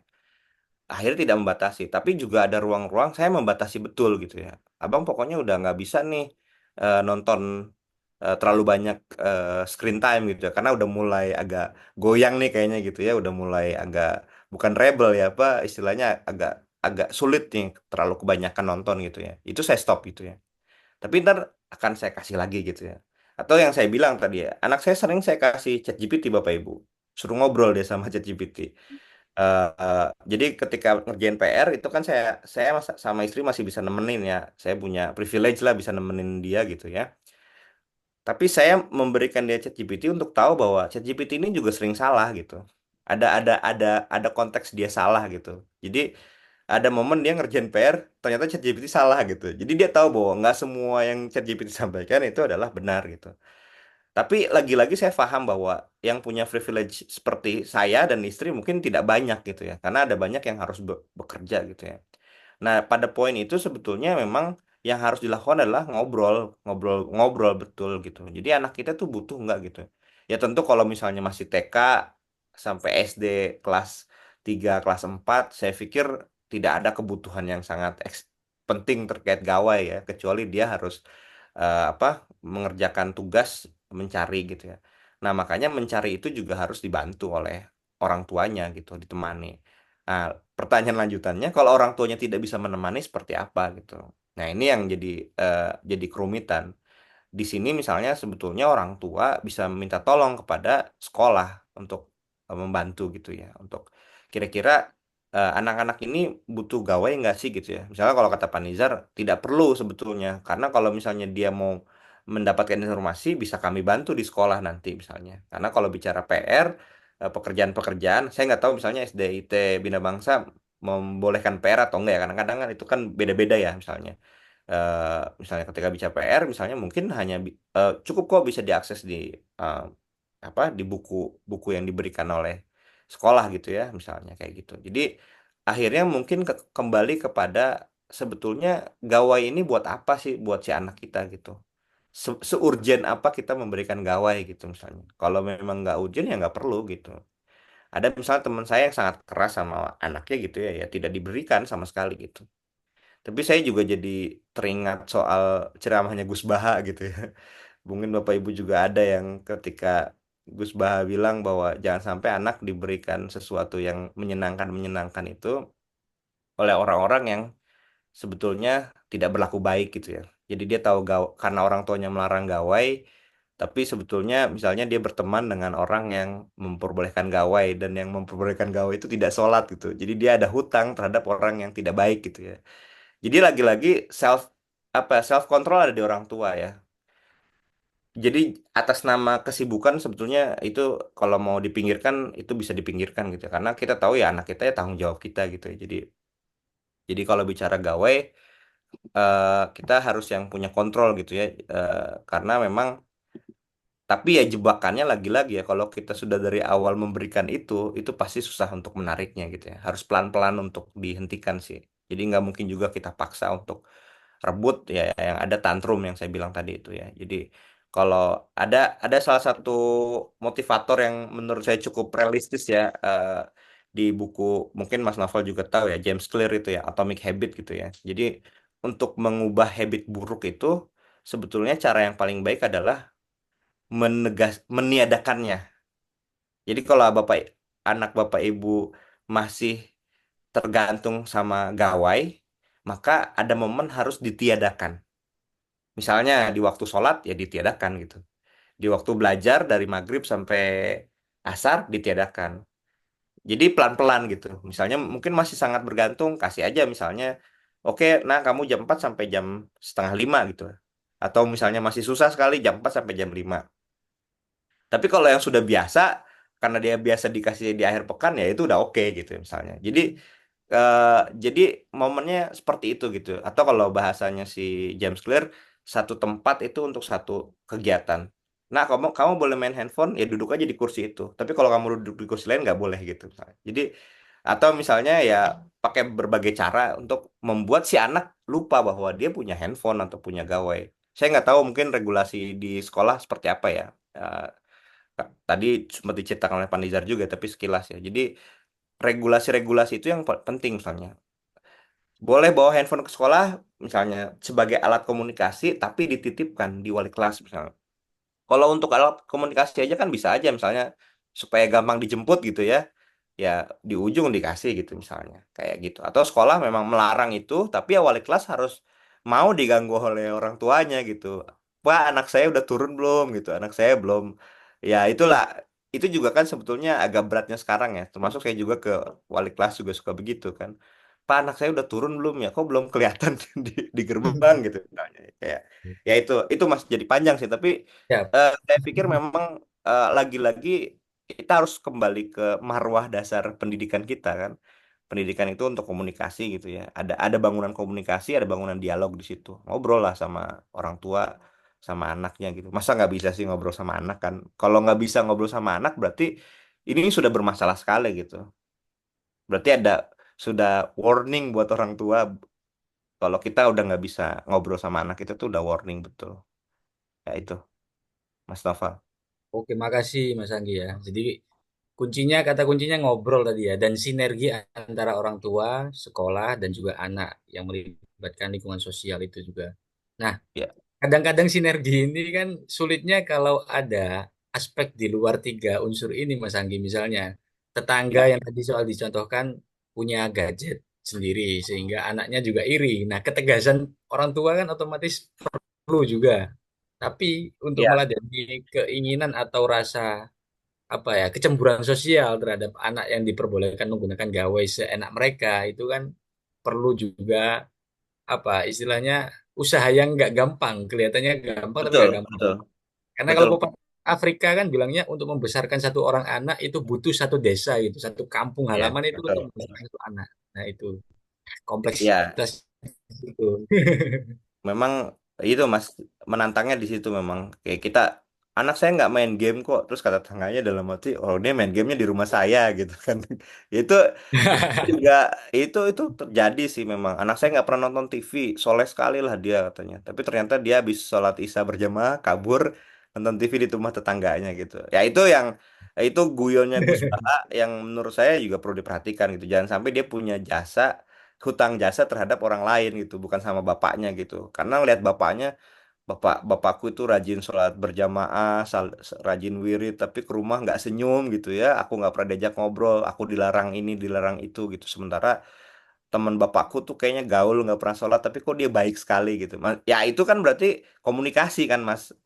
Kalau kita kembali ke konteks pendidikan gitu ya jadi ya hutang jasa anak itu ke orang tua gitu intinya berarti kita betul-betul memberikan yang terbaik Jadi gawai ini terbaik nggak buat anak gitu. Kalau memang dibutuhkan ya kenapa enggak? Kalau punya kapital ekonomi yang memadai gitu. Kalau nggak punya, ya anaknya harus diajak ngobrol. Makanya ketika saya kembali baca Biesta ya, Bapak Ibu, saya kembali merefleksikan cara pandang saya juga terhadap pendidikan gitu ya. Jadi, oh jangan-jangan kita memang di pendidikan ini kita yang jadi masalah tuh bukan karena konteks digitalisasi, karena konteks anak kita nggak mampu, atau karena konteks apa gitu.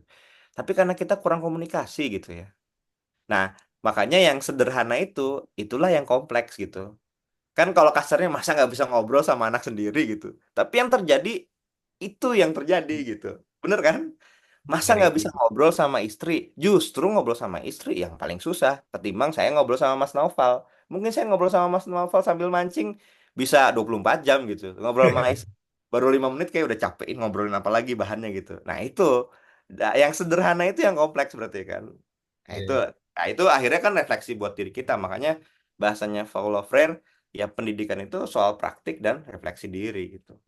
sih. Itu Iya. Mas Bapak Ibu. Oke, ini ada pertanyaan Mas Anggi dari Al Ghazi. Pak Al Ghazi ini izin bertanya. Beliau seorang guru BK. Nah, kira-kira tersentuh lah dengan quotes dari Ki Hajar Dewantara tadi soal selamat dan bahagia sebagai tujuan pendidikan. Nah, kira-kira kalau dari pandangan Mas Anggi, materi selamat dan bahagia seperti apa yang perlu diajarkan atau ditekankan kepada siswa? Kira-kira seperti itu. Iya, selamat dan bahagia itu sebetulnya kalau pakai terminologi sekarang joyful learning gitu ya. Jadi ketika bicara joyful, kita kadang-kadang pakai istilah yang keren-keren gitu. Padahal kalau balik lagi ke Ki Hajar, itu wah itu udah dahsyat ya. Saya rekomendasikan Pak Nizar untuk meminta Bapak Ibu guru baca buku Ki Hajar yang bisa dicari di Tokopedia ya. Saya nggak tahu itu asli atau bajakan karena susah juga cari yang asli. Itu ada dua buku ya, yang buku pertama tentang pendidikan, buku kedua itu tentang apa budaya ya, kebudayaan gitu ya. Itu penting banget menurut saya. Jadi banyak terminologi-terminologi yang penting sekali untuk dibaca, termasuk yang selamat dan bahagia itu ya. Nah, selamat dan bahagia ini bukan berarti pendidikan itu selalu happy, senang aja gitu ya, bahwa nggak ada yang sulit gitu. Jadi ketika nggak bisa matematika, udahlah happy aja gitu. Bukan begitu Bapak Ibu. Jadi ketika bicara Ki Hajar itu selalu mementingkan konteks disiplin juga Bapak Ibu. Jadi dia bilang orang yang merdeka itu adalah orang yang disiplin salah satunya. Karena kalau dia disiplin, dia bisa meraih kemerdekaan lebih cepat. Kan dia mengerjakan sesuatunya cepat gitu ya, disiplin. Karena dia kayak gini lah, saya sekarang harus S3 Mas Noval gitu ya. Sementara bahasa Inggris saya jelek gitu ya. Coba kalau saya dulu disiplin belajar bahasa Inggris di masa saya muda gitu. Saya udah merdeka, saya udah nggak usah mikirin dapat nilai IELTS atau TOEFL yang bagus karena saya disiplin gitu. Ya kira-kira seperti itu. Nah kalau disiplin, kemudian saya bisa selamat, saya bisa bahagia gitu Pak Algozi ya. Jadi kalau dalam terminologi Ki Hajar, makanya Ki Hajar itu juga bilang bahwa yang namanya hukuman dalam pendidikan itu masih bisa, masih boleh. Nah, anak guru-guru sekarang itu kan takut menghukum kan, kalau di TikTok ya, saya nggak tahu kalau di realitas ya. Tapi ya itu setidaknya yang di medsos saya lihat banyak guru-guru takut menghukum karena takut terjerat kasus seperti yang dialami oleh ibu apa Surya. yang Konawe itu ya. Nah, makanya sebagai guru BK ya mungkin guru BK punya peran yang penting untuk konseling itu ya, bimbingan dan konseling gitu ya. Jadi mungkin representasi BK beda dengan generasi saya dulu ya. Dulu masih jam istilahnya BP gitu ya. eh, BK ini menjadi sangat penting untuk karena tahu tahu betul kan Pak Algozi ya, latar belakang orang tuanya seperti apa, kondisi mereka seperti apa, kenapa mereka sekolah di sekolah ini dan lain-lain. BK relatif lebih memahami bersama wali kelas. Makanya disitulah sebetulnya bagaimana keselamatan kebahagiaan ini menjadi terminologi besar yang jadi paradigma di sekolah gitu. Ya, implementasinya adalah ya yang paling utama adalah bagaimana nilai-nilai sekolah itu bisa diinternalisasikan ke anak-anak gitu. Ya SDIT Bina Bangsa pasti punya nilai-nilai yang ingin diinternalisasikan. Selamat dan bahagianya SDIT Bina Bangsa pasti berbeda dengan selamat dan bahagianya sekolah-sekolah lain gitu misalnya. Konteks misalnya keagamaan gitu ya. Kira kalau kita bicara keagamaan kan sebetulnya seperti doa kita sehari-hari kan, Robbana atina fid dunya hasanah wa fil akhirati hasanah wa qina azabannar. Tapi itu juga kita kurang resapi kan makna bahagia di dunia, selamat di akhirat itu gitu ya. Sama kayak pendidikan kan, kita kurang meresapi itu gitu sebetulnya. Sebetulnya kalau mau selamat dan bahagia di pendidikan, berarti nilainya harus bagus kan? Selamat ya kan? Lulus itu gitu, selamat itu. Bahagia ya karena dia bahagia udah melampaui tahapan tertentu. Nah, di sinilah Ki Hajar sebetulnya juga sebelum selamat dan bahagia ada yang namanya pendidikan bagian dari keinsapan. Berarti kan kesadaran penuh gitu, Pak Al-Ghazi, Bapak Ibu sekalian. Kira-kira anak-anak kita sudah sadar nggak kalau melalui pendidikan itu memang ada proses yang juga melalui jalan yang terjal gitu. Itu juga harus disadari gitu. Jadi bukan berarti pendidikan tuh harus happy selamanya. Happy yang dalam konteks saya nggak belajar nih karena guru-guru SDIT-nya rapat gitu. Bahagia banget saya gitu misalnya. Nah itu tidak seperti itu. Jadi kalau menurut saya ketika bicara bagaimana yang relevan dengan siswa, ya pertama visi dan misi sekolah kira-kira sudah terinternalisasikan nggak di anak-anak kita? Anak-anak kita sadar nggak bahwa mereka melalui sekolah di SDIT itu dari kelas 1 sampai kelas 6 mereka harus apa gitu. Kalau sekolah Islam biasanya kan ada hafalan ya Bapak Ibu ya. Ada hafalan misalnya. Melalui proses hafalan itu mereka juga harus tahu bahwa ada makna-makna yang penting kenapa mereka menghafal gitu. Makanya kalau bicara salah satu buku yang quantum learning kan ada istilah ambak ya. Apa manfaat bagiku gitu. Nah, kira-kira mereka melalui proses pendidikan itu manfaat bagi mereka apa gitu. Jangan apa manfaat bagi orang tua atau apa manfaat bagi sekolah gitu. Jadi itu itu yang program detailnya yang paling tahu pasti Pak Al-Ghazi, Pak Nizar dan lain-lain. Makanya perlu proses komunikasi gitu ya dalam ruang pendidikan, ngobrol lah istilahnya. Sambil ngopi-ngopi gitu ya. Sesekali mungkin gurunya diajak mancing bareng gitu kan. Kira-kira pendidikan kita mau kemana nih gitu misalnya. Sambil menatap Laut Cirebon gitu kan misalnya. Atau apapun itu gitu misalnya.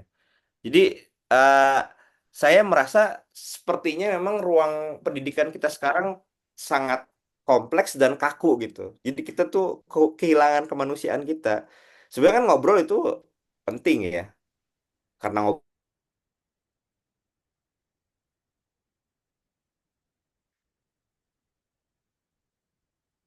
Halo Mas Anggi, nge-freeze Mas Anggi, apakah macet atau ini? Tes.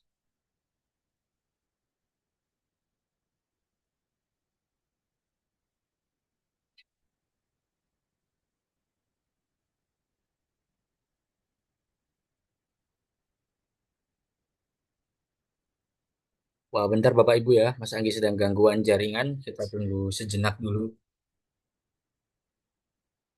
Monggo Pak Nizar, apakah sudah bergabung kembali? Mas Angginya, cek, cek. Dah. halo sorry saya kelempar kayaknya. Oh iya siap Mas Anggi, monggo monggo. Silakan dilanjut dulu. Ya, ya intinya sih tadi eh, kayaknya kita harus banyak ngobrol di ruang pendidikan kita gitu. Jadi supaya tahu bahwa apa sih yang difikirkan oleh anak-anak kita, apa yang dipikirkan oleh guru-guru kita, apa yang dipikirkan oleh masyarakat kita gitu. Itu Mas Novel. Kalau bicara program, pasti Pak Algozi punya program-program yang sudah ada buat sekolah ya. Tapi ya saya yakin bahwa ngobrol itu menjadi sangat penting. Oh ya siap. Kekuatan manusia di ngobrol itu sebetulnya. Betul, silakan. Intinya kata kuncinya di komunikasi ya untuk Pak Al-Ghazi ini selaku guru BK. Semangat terus Pak untuk mengemban tugas mulia ini. Dan ini pertanyaan dari Ibu Saibah selanjutnya ini Ya, ke Mas Anggi. Gimana caranya agar anak lebih giat belajar? Nah ini pertanyaan yang paling itu ya, perennial mungkin ya lebih sering itu muncul. iya. Kalau Oh, bicara giat belajar itu memang sangat menantang ya Bu ya. Saya punya anak juga, anak kelas 4 ya. Kan sama kayak anak-anak SD, Bapak Ibu.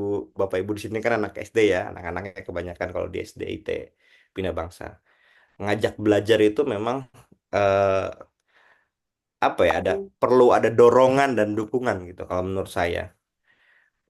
Sampai sekarang misalnya saya merasa kok kayaknya anak saya masih sangat bergantung pada kami ya kalau bicara soal mengerjakan pekerjaan rumah ataupun menjelang ujian gitu ya. Jadi kita yang punya target itu. Oh, seminggu 2 minggu lagi ini kan momen ujian kan asas ya istilahnya akhir apa asesmen akhir sekolah gitu. Itu pasti saya dan istri udah menyiapkan dia harus belajar apa aja gitu. Kebetulan istri saya sekarang eh, freelance kan pekerjaannya, jadi dia bisa banyak nemenin anak saya gitu. Tapi saya juga jadi berpikir sampai kapan dia bisa kita temani gitu ya, atau dia harus bisa berjalan gitu. Nah, kalau tantangannya sama gawai, menurut saya memang yang pertama tadi ya, gawai ini harus dilepas pelan-pelan Bapak Ibu. Kalau dia bergantung betul dalam konteks dia main gamenya berlebihan gitu ya, sudah berlebihan. Apalagi kalau dia sampai sudah di kamar mengunci, kemudian dia bergadang gitu ya, pagi-pagi susah dibangunkan. Ya itu udah alarm luar biasa gitu ya, diajak ngobrol susah gitu ya, kemudian diajak berhenti susah, itu udah alarm buat Bapak Ibu. Itu udah harus di stop kalau kayak gitu. Kalau dia masih bisa, nak berhenti, waktunya sholat misalnya, atau nak berhenti, kamu harus ngaji gitu ya, atau nak berhenti, besok kamu sekolah harus bangun pagi. Dia bisa stop. Nah, berarti dia udah punya self regulasi diri gitu ya, udah punya kontrol diri. Nah, nah makanya mengalihkan anak-anak untuk tidak bermain gawai, kalau buat anak SD itu menurut saya relatif lebih gampang. Tapi memang Bapak Ibu harus menyediakan waktu. Jadi kalau saya melihat pada diri anak saya sendiri ya, eh, ini berbagi sebagai sama-sama orang tua gitu. Seringkali ya memang kita harus punya waktu untuk bermain sama mereka gitu. Kalau di papernya Bu Stella Christie yang terkait learning, playing dan learning itu kan itu juga dijelaskan bahwa bermain itu bagian dari belajar juga gitu. Ya itu yang kita lupa ya, bahwa ada tugas kita sebagai orang tua yang diberikan amanah oleh Allah untuk menemani anak-anak kita, bukan hanya menafkahi secara jasmani, tapi juga batin. Ngobrolnya itu harus ditemani, mainnya juga harus ditemani gitu ya. Kita punya interaksi gitu ya. Ketika kita punya pilihan interaksi di luar bersama-sama dengan anak kita, saya merasa anak itu lebih memilih kita dibandingkan gawainya. Tapi kalau kita sudah mulai lepas dan terlalu memberikan keleluasaan untuk mengerjakan banyak hal dan meninggalkan anak-anak kita dengan gawai, wah itu yang paling susah menurut saya. Jadi coba yang pertama Bapak Ibu catat, kira-kira sehari itu anak kita screen time-nya berapa lama dengan gawai. Screen time itu menatap gawai. Kan sebetulnya bisa dicek juga ya di aplikasi itu ada ya, aplikasi untuk mengecek itu. Tapi kalau misalnya Bapak Ibu kesulitan gitu ya, karena memang kita kita tahu ya tidak semua orang bisa memahami itu. Coba Bapak lihat, Bapak Ibu amati misalnya, dia mulai megang handphone kapan, berhentinya kapan. Terus megang handphone lagi kapan, berhentinya kapan. Kalau dia udah lebih dari 1 jam, wah itu udah warning. Apalagi kalau udah lebih dari 2-3 jam, wah itu udah warning. Kalau dia sudah minta, mah beli kuota lagi, kuotaku habis gitu. Nah itu udah warning juga. Mah beli senjata baru. Nah itu udah warning juga kalau menurut saya. Jadi bapak ibu yang paling tahu gitu. Jangan sampai biarin aja gitu. Anak saya pinter banget dia main handphonenya gitu. Nah itu kadang-kadang kita nggak sadar juga ya, menganggap anak kita pinter main handphone gitu ya. Kayak tadi yang born to be digital gitu. Jadi coba catat sama bapak ibu. Ya kayak peneliti lah gitu. Anak saya hari ini pagi-pagi buka handphone gitu.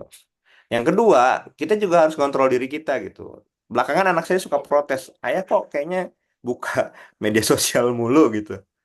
Ya saya buka media sosial mulu memang belakangan gitu, karena kadang-kadang kan karena saya riset anak muda ya Mas Novel, jadi kadang-kadang saya merasa harus attach sama isu anak-anak gitu, anak muda gitu.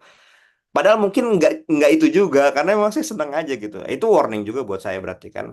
Berarti apakah kita sebagai orang tua sudah meneladani itu gitu. Tapi kalau memang kita sangat sibuk gitu ya, apa karena kita bekerja, tadi kan Pak Nizar bilang misalnya orang tua ada juga yang bekerja di toko, punya punya aset di pasar dan lain-lain, itu kan pasti susah gitu. Mungkin di rumahnya ada orang dewasa yang menemani. Nah, itu yang minta mereka untuk memantau anaknya, mencatat, tapi tidak melarang gitu ya. Nah, baru kemudian pelan-pelan dikasih tawaran lain gitu misalnya. Apakah itu mudah? Tentu saja tidak mudah, Bapak Ibu. Karena sama halnya dengan kita, orang dewasa yang sulit untuk mendiadakan ketergantungan kita terhadap gawai, anak-anak tentu akan lebih sulit lagi gitu. Karena otak kita, kalau menurut orang-orang yang ahli di neuroscience itu cenderung memilih yang lebih mudah untuk dirinya dibanding yang lebih sulit. Dibanding saya bikin pap PPT webinar yang harus baca beberapa paper kan, mendingan saya ngeliat TikTok gitu ya, atau nonton Netflix gitu, karena banyak episode baru di Netflix film Korea misalnya. Karena otak kita udah tahu caranya. Nah, makanya anak-anak kita harus dilatih untuk mengerjakan sesuatu yang sulit. Yang sulit itu apa? Belajar. Karena dengan ketekunan dia belajar, dia kan perlahan-lahan kan memupuk diri ya. Memupuk diri untuk mengalami situasi yang sulit itu. Lama-lama jadi mudah, jadi mudah, jadi mudah. Makanya selamat bahagia itu bukan sesuatu yang dapat gampang diraih, karena memang dia harus melalui tahapan-tahapan itu gitu. Nah, tugas orang tua, kalau orang tua kewalahan, maka tugasnya guru membantu untuk anak-anak untuk, kalau kamu mau meraih ya harus tekun gitu ya. Kalau bahasa Sunda, cikaracak ninggang batu laun-laun jadi legok gitu kan. Air itu turun kan pelan-pelan, pelan-pelan, pelan-pelan, pelan, lama-lama dari di dalam. Sama juga dengan pendidikan gitu ya. Sama itu, pendidikan itu tidak bisa ditempuh tanpa ketekunan. Mas Naufal nggak mungkin bisa S3 kalau nggak tekun. Mau pinter kayak apa kalau tesisnya, disertasinya nggak dikerjain, nggak selesai-selesai itu pekerjaan gitu. Jadi yang kayak gitu-gitu mungkin harus sering disampaikan ke anak-anak. Tapi bukan mengajari dalam arti yang sangat literal ya, tapi pelan-pelan sambil diajak ngobrol, sambil. Nah, makanya pendidikan itu kan ada juga, menurut salah satu tokoh itu, eh, ada Romo Diarkara, ya pendidikan itu menemani gitu. Nemen itu susah Bapak Ibu. Sama kayak kita menemani istri dan suami kita kan. Itu yang paling susah gitu. Yang paling gampang nemenin Mas Naufal mancing dibanding nemenin yang lain gitu misalnya. Itu contohnya ya, karena ya saya bilang semakin itu sederhana maka semakin itu sulit untuk dilakukan. Jadi itu hukum hukum dasar hukum dasarnya gitu ya. Mungkin itu, Mas Mas Naufal, Terima Bu kasih Saibah. Mas Andi itu untuk Bu Saibah ya. Saya menggarisbawahi dikit aja soal belajar juga perlu dilatih perlahan-lahan dan seperti juga olahraga otot ya. Otot belajar itu ya dilatih perlahan-lahan kemudian nanti nambah nambah nambah akhirnya dan akan menjadi kebiasaan gitu. Betul, betul. Nah, ini ada pertanyaan lagi dari Bu ini Tri ya, Bapak atau Ibu ya. Bapak atau Ibu Tri Prasetya Pertiwi. Ini Bu Tri. soal Ya. aplikasi ini gimana Mas Anggi soal membantu Ya, anak usaha ini untuk memantau penggunaan gawai ya. misalnya. Aplikasi itu bisa bisa dilakukan, Bu. Jadi saya itu juga tadi sampaikan ya, Bu Tri. Kalau Bu Tri memahami, atau misalnya ya Bu Tri bisa ngajarin anak, apa, orang tua ya yang punya handphone, Bu, coba download ini bareng-bareng gitu kan. Kan banyak juga orang tua yang mungkin yang agak punya keterbatasan gitu ya. Coba download bareng-bareng, nanti lihat screen time-nya berapa lama dia konsumsi itu.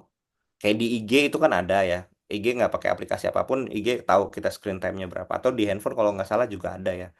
Nah, kalau itu bisa dilakukan itu lebih baik, Bu. Jadi kita lebih tahu eksak waktunya gitu.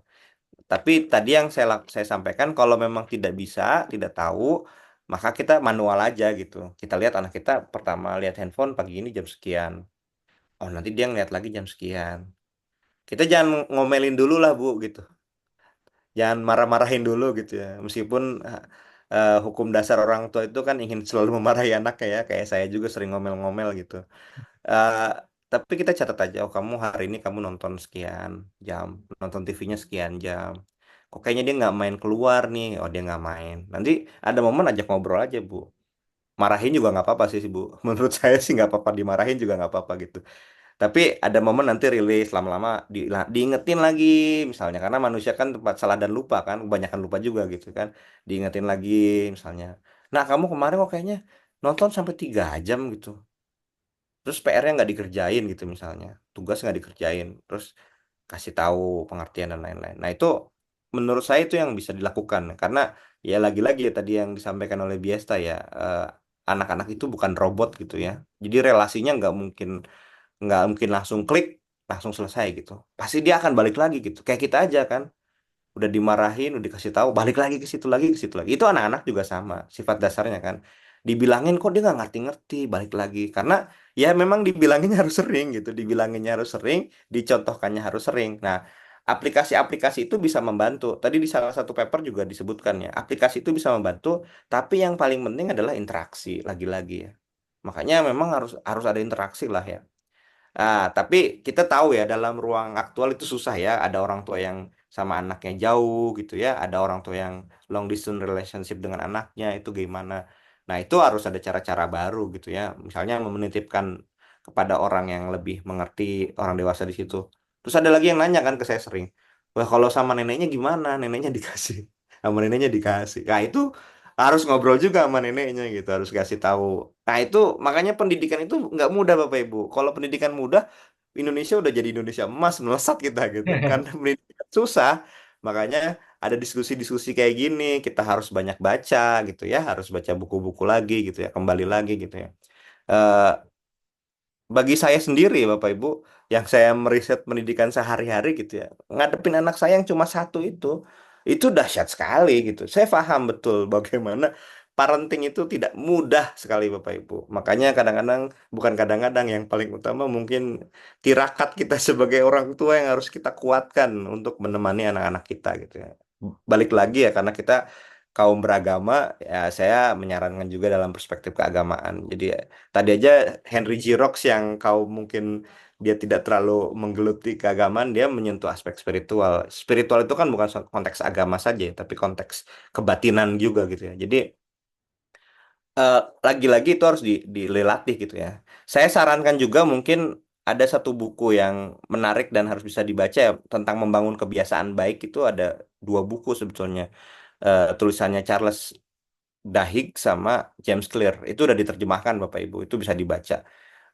Jadi ya meskipun saya sering baca teori-teori yang berat-berat, yang agak kiri-kiri dan menyeramkan seperti Mas Naufal itu, cuma saya kadang-kadang untuk bicara konteks praktis itu ya Bapak Ibu harus baca buku-buku kayak gitu ya.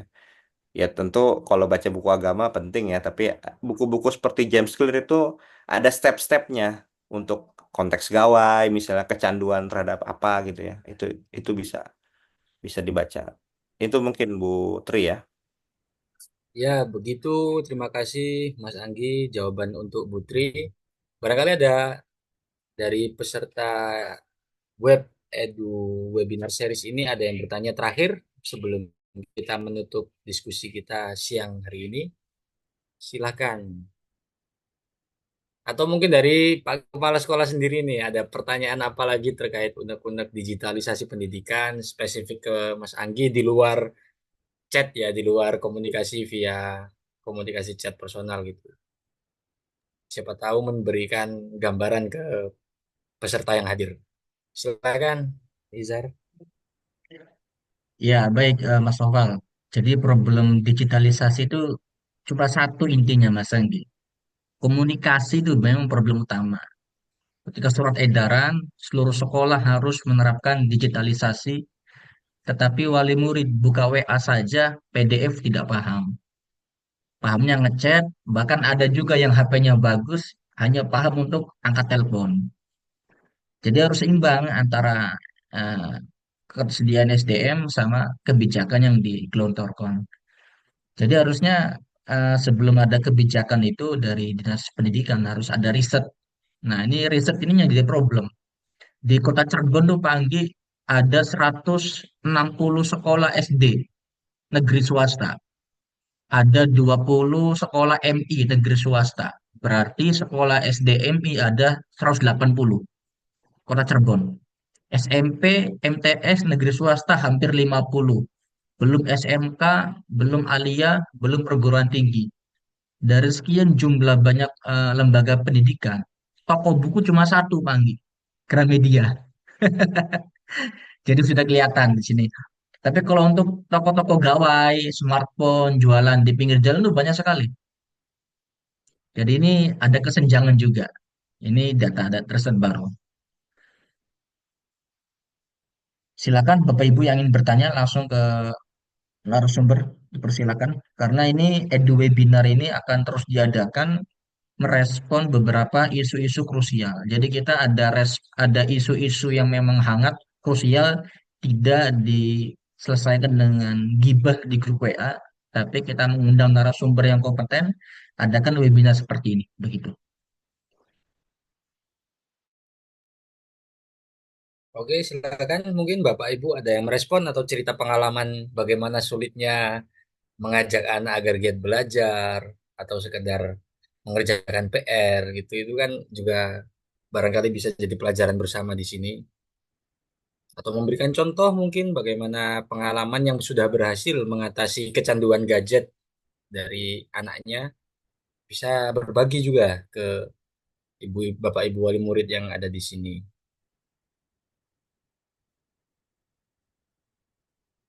kan. Mungkin udah itu ya, udah terlalu siang. Nah, karena diskusi sudah berjalan 1 jam lebih, kita mungkin akhiri perjumpaan kita yang luar biasa hari ini, karena sudah banyak ilmu yang bisa dibawa pulang, termasuk bagaimana tips-tips praktis dari Mas Anggi tadi soal komunikasi dengan anak dan menjaga ngobrol lah terutama. Saya ingin meminta Mas Anggi untuk closing statement yang menggarisbawahi semua yang telah disampaikan pada diskusi siang ini. Pada Mas Anggi, saya persilakan. Iya, ya pertama tentu saya mengucapkan terima kasih atas undangan dari Pak Nizar dan dari SDIT Bina Bangsa ya. Yang kedua, mudah-mudahan yang dipaparkan bisa mendapat apa menjadi manfaat untuk Bapak Ibu sekalian. Kemudian kalau bicara digitalisasi, pendidikan, kemudian relasi keluarga, keluarga si anak dan lain-lain, memang lagi-lagi menurut saya yang paling penting kita kembali ke hal yang mendasar yang tadi disampaikan oleh beberapa tokoh ya, soal komunikasi, soal dialog gitu ya, itu yang menjadi sangat penting. Justru menurut saya yang mahal di era saat ini ya itu ya komunikasi dan dialog gitu ya, karena dengan adanya teknologi kita dihubungkan dengan berbagai informasi dari luar, dengan pihak dari luar, dengan orang-orang yang kadang-kadang kita tidak pernah bertemu bahkan ya.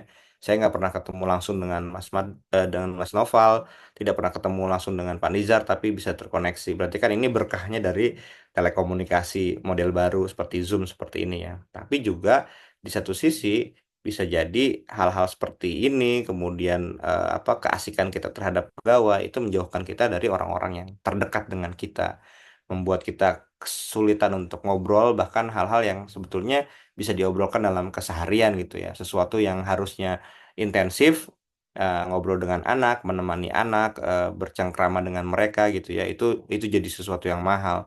Makanya menurut saya lagi-lagi ketika bicara pendidikan, kita harus mulai menormalkan situasi ngobrol itu gitu ya.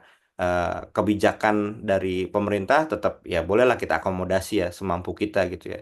Karena yang seperti disampaikan Pak Nizar tadi itu adalah realitas gitu ya. Itu suara yang memang betul gitu ya. Ibu saya juga guru, Pak Nizar, tahun depan akan pensiun. Dia mengajar di sekolah negeri hampir 40 tahun ya mengabdi gitu ya, itu dia bilang bahwa banyak orang tua yang nggak ngerti itu ya buka PDF gitu ya kalau ada surat edaran gitu dan lain-lain. Akhirnya surat edaran itu harus diceritakan lagi gitu lewat WA-nya, diceritain bahwa ini isinya ini ya Bapak Ibu ya, tolong nanti misalnya anak-anaknya disiapkan dan lain-lain gitu misalnya. Jadi ya itu yang menantang ya, menantang dari pendidikan. Jadi ya itu arti bahwa pendidikan itu tidak mekanis, tidak prosedural, tapi memang melibatkan manusia karena manusia itu adalah subjek yang memang sangat penting gitu ya, ya kita sebagai subjek yang sangat penting, maka kita harus betul-betul memberikan yang terbaik buat apa anak-anak kita gitu ya, karena anak-anak kita inilah yang akan meneruskan masa depan kita gitu ya. Kalau bahasanya Gus Baha, yang menegakkan kalimat tauhid di masa depan ya anak-anak kita gitu. Makanya kita harus berbaik hati pada anak-anak kita, menemani anak-anak kita ya, marah pun dalam konteks kebaikan untuk anak-anak kita gitu ya. Tapi ya lagi-lagi ya dialog komunikasi itu yang menjadi sangat penting. Gawai itu cuma jadi alat aja, gadget itu jadi alat ya. Terima kasih Mas Naval, Pak Nizar, Bapak Ibu semua. Mohon maaf kalau ada yang kurang berkenan, ada bahasa yang kurang baik. Assalamualaikum warahmatullahi wabarakatuh. Waalaikumsalam warahmatullahi wabarakatuh. Ya, terima kasih atas closing statement dari Mas Anggi ya. Saya izin menggarisbawahi dikit dan juga berbagi pengalaman dikit ya, ibu-ibu dan bapak-bapak wali murid juga.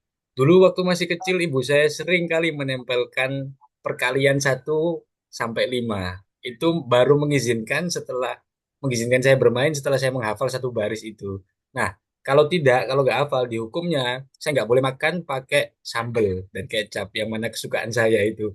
Nah, itu juga masih bisa diterapkan lah, bapak-bapak, ibu-ibu ya. Jadi jangan takut-takut untuk menghukum karena tren sekarang memang karena regulasinya berpihak ke anak, self centernya ke murid, itu ke siswa, akhirnya banyak keraguan-keraguan dan nanti problemnya berkelanjutan. Entah itu sifatnya tidak independen, tidak mandiri lagi, juga semakin kurang kokoh dan semakin kurang tangguh dalam menghadapi kehidupan. Mungkin itu yang bisa diterapkan ya, hal-hal kecil, komunikasi juga tetap dijaga dan tetap apa ya, berinteraksi dengan anak, sinergi antara sekolah, rumah dan juga anak itu sendiri. Dan satu kata yang sangat berkesan tadi ya dari Mas Anggi soal sadar. Kita jarang sadar betapa kita mengkonsumsi gadget, juga jarang sadar berapa kali anak kita seringkali terhisap perhatiannya oleh game, oleh konten di TikTok. Sambil kita juga memang repot. Tujuannya ini untuk apa sih? Kita sedang di mana, dari mana, dan juga akan kemana. Mungkin itu sih satu kata sadar, biar nggak, kalau kata Giro tadi, cedera material, cedera psikologis, cedera spiritual ya. Jadi cederanya lintas sektor itu yang bahaya. Dan penguatan spiritual di SDIT Bina Bangsa juga penting untuk diterapkan. Karena saat ini ya masih banyak apa ya tantangan yang makin mengikis spiritualitas yang mana itu penting untuk kebahagiaan dan keselamatan tadi. Sekian dari saya selaku saya juga memohon maaf bila salah kata ataupun ada salah tingkah juga kepada semua Bapak Ibu saya sampaikan mohon maaf dan terima kasih sudah hadir dan sekian dari saya. Assalamualaikum warahmatullahi wabarakatuh. Saya kembalikan ke Bapak Kepala Sekolah Pak Assalamualaikum. Nizar. Terima Baik, kasih. ucapkan terima kasih kepada Mas Anggi dan Mas Novel yang sudah mendampingi. Oke, ini saya rekam. Nanti yang belum menyimak atau kurang maksimal menyimak, saya share rekaman di grup WA Wali Murid. Saya ucapkan syukron, jazakumullah kepada Mas Anggi sudah repot-repot buat PPT dadakan juga 2 hari ya saya hubungi itu Amin 3. Baik, ini saya end meeting for all. Sekian, terima kasih.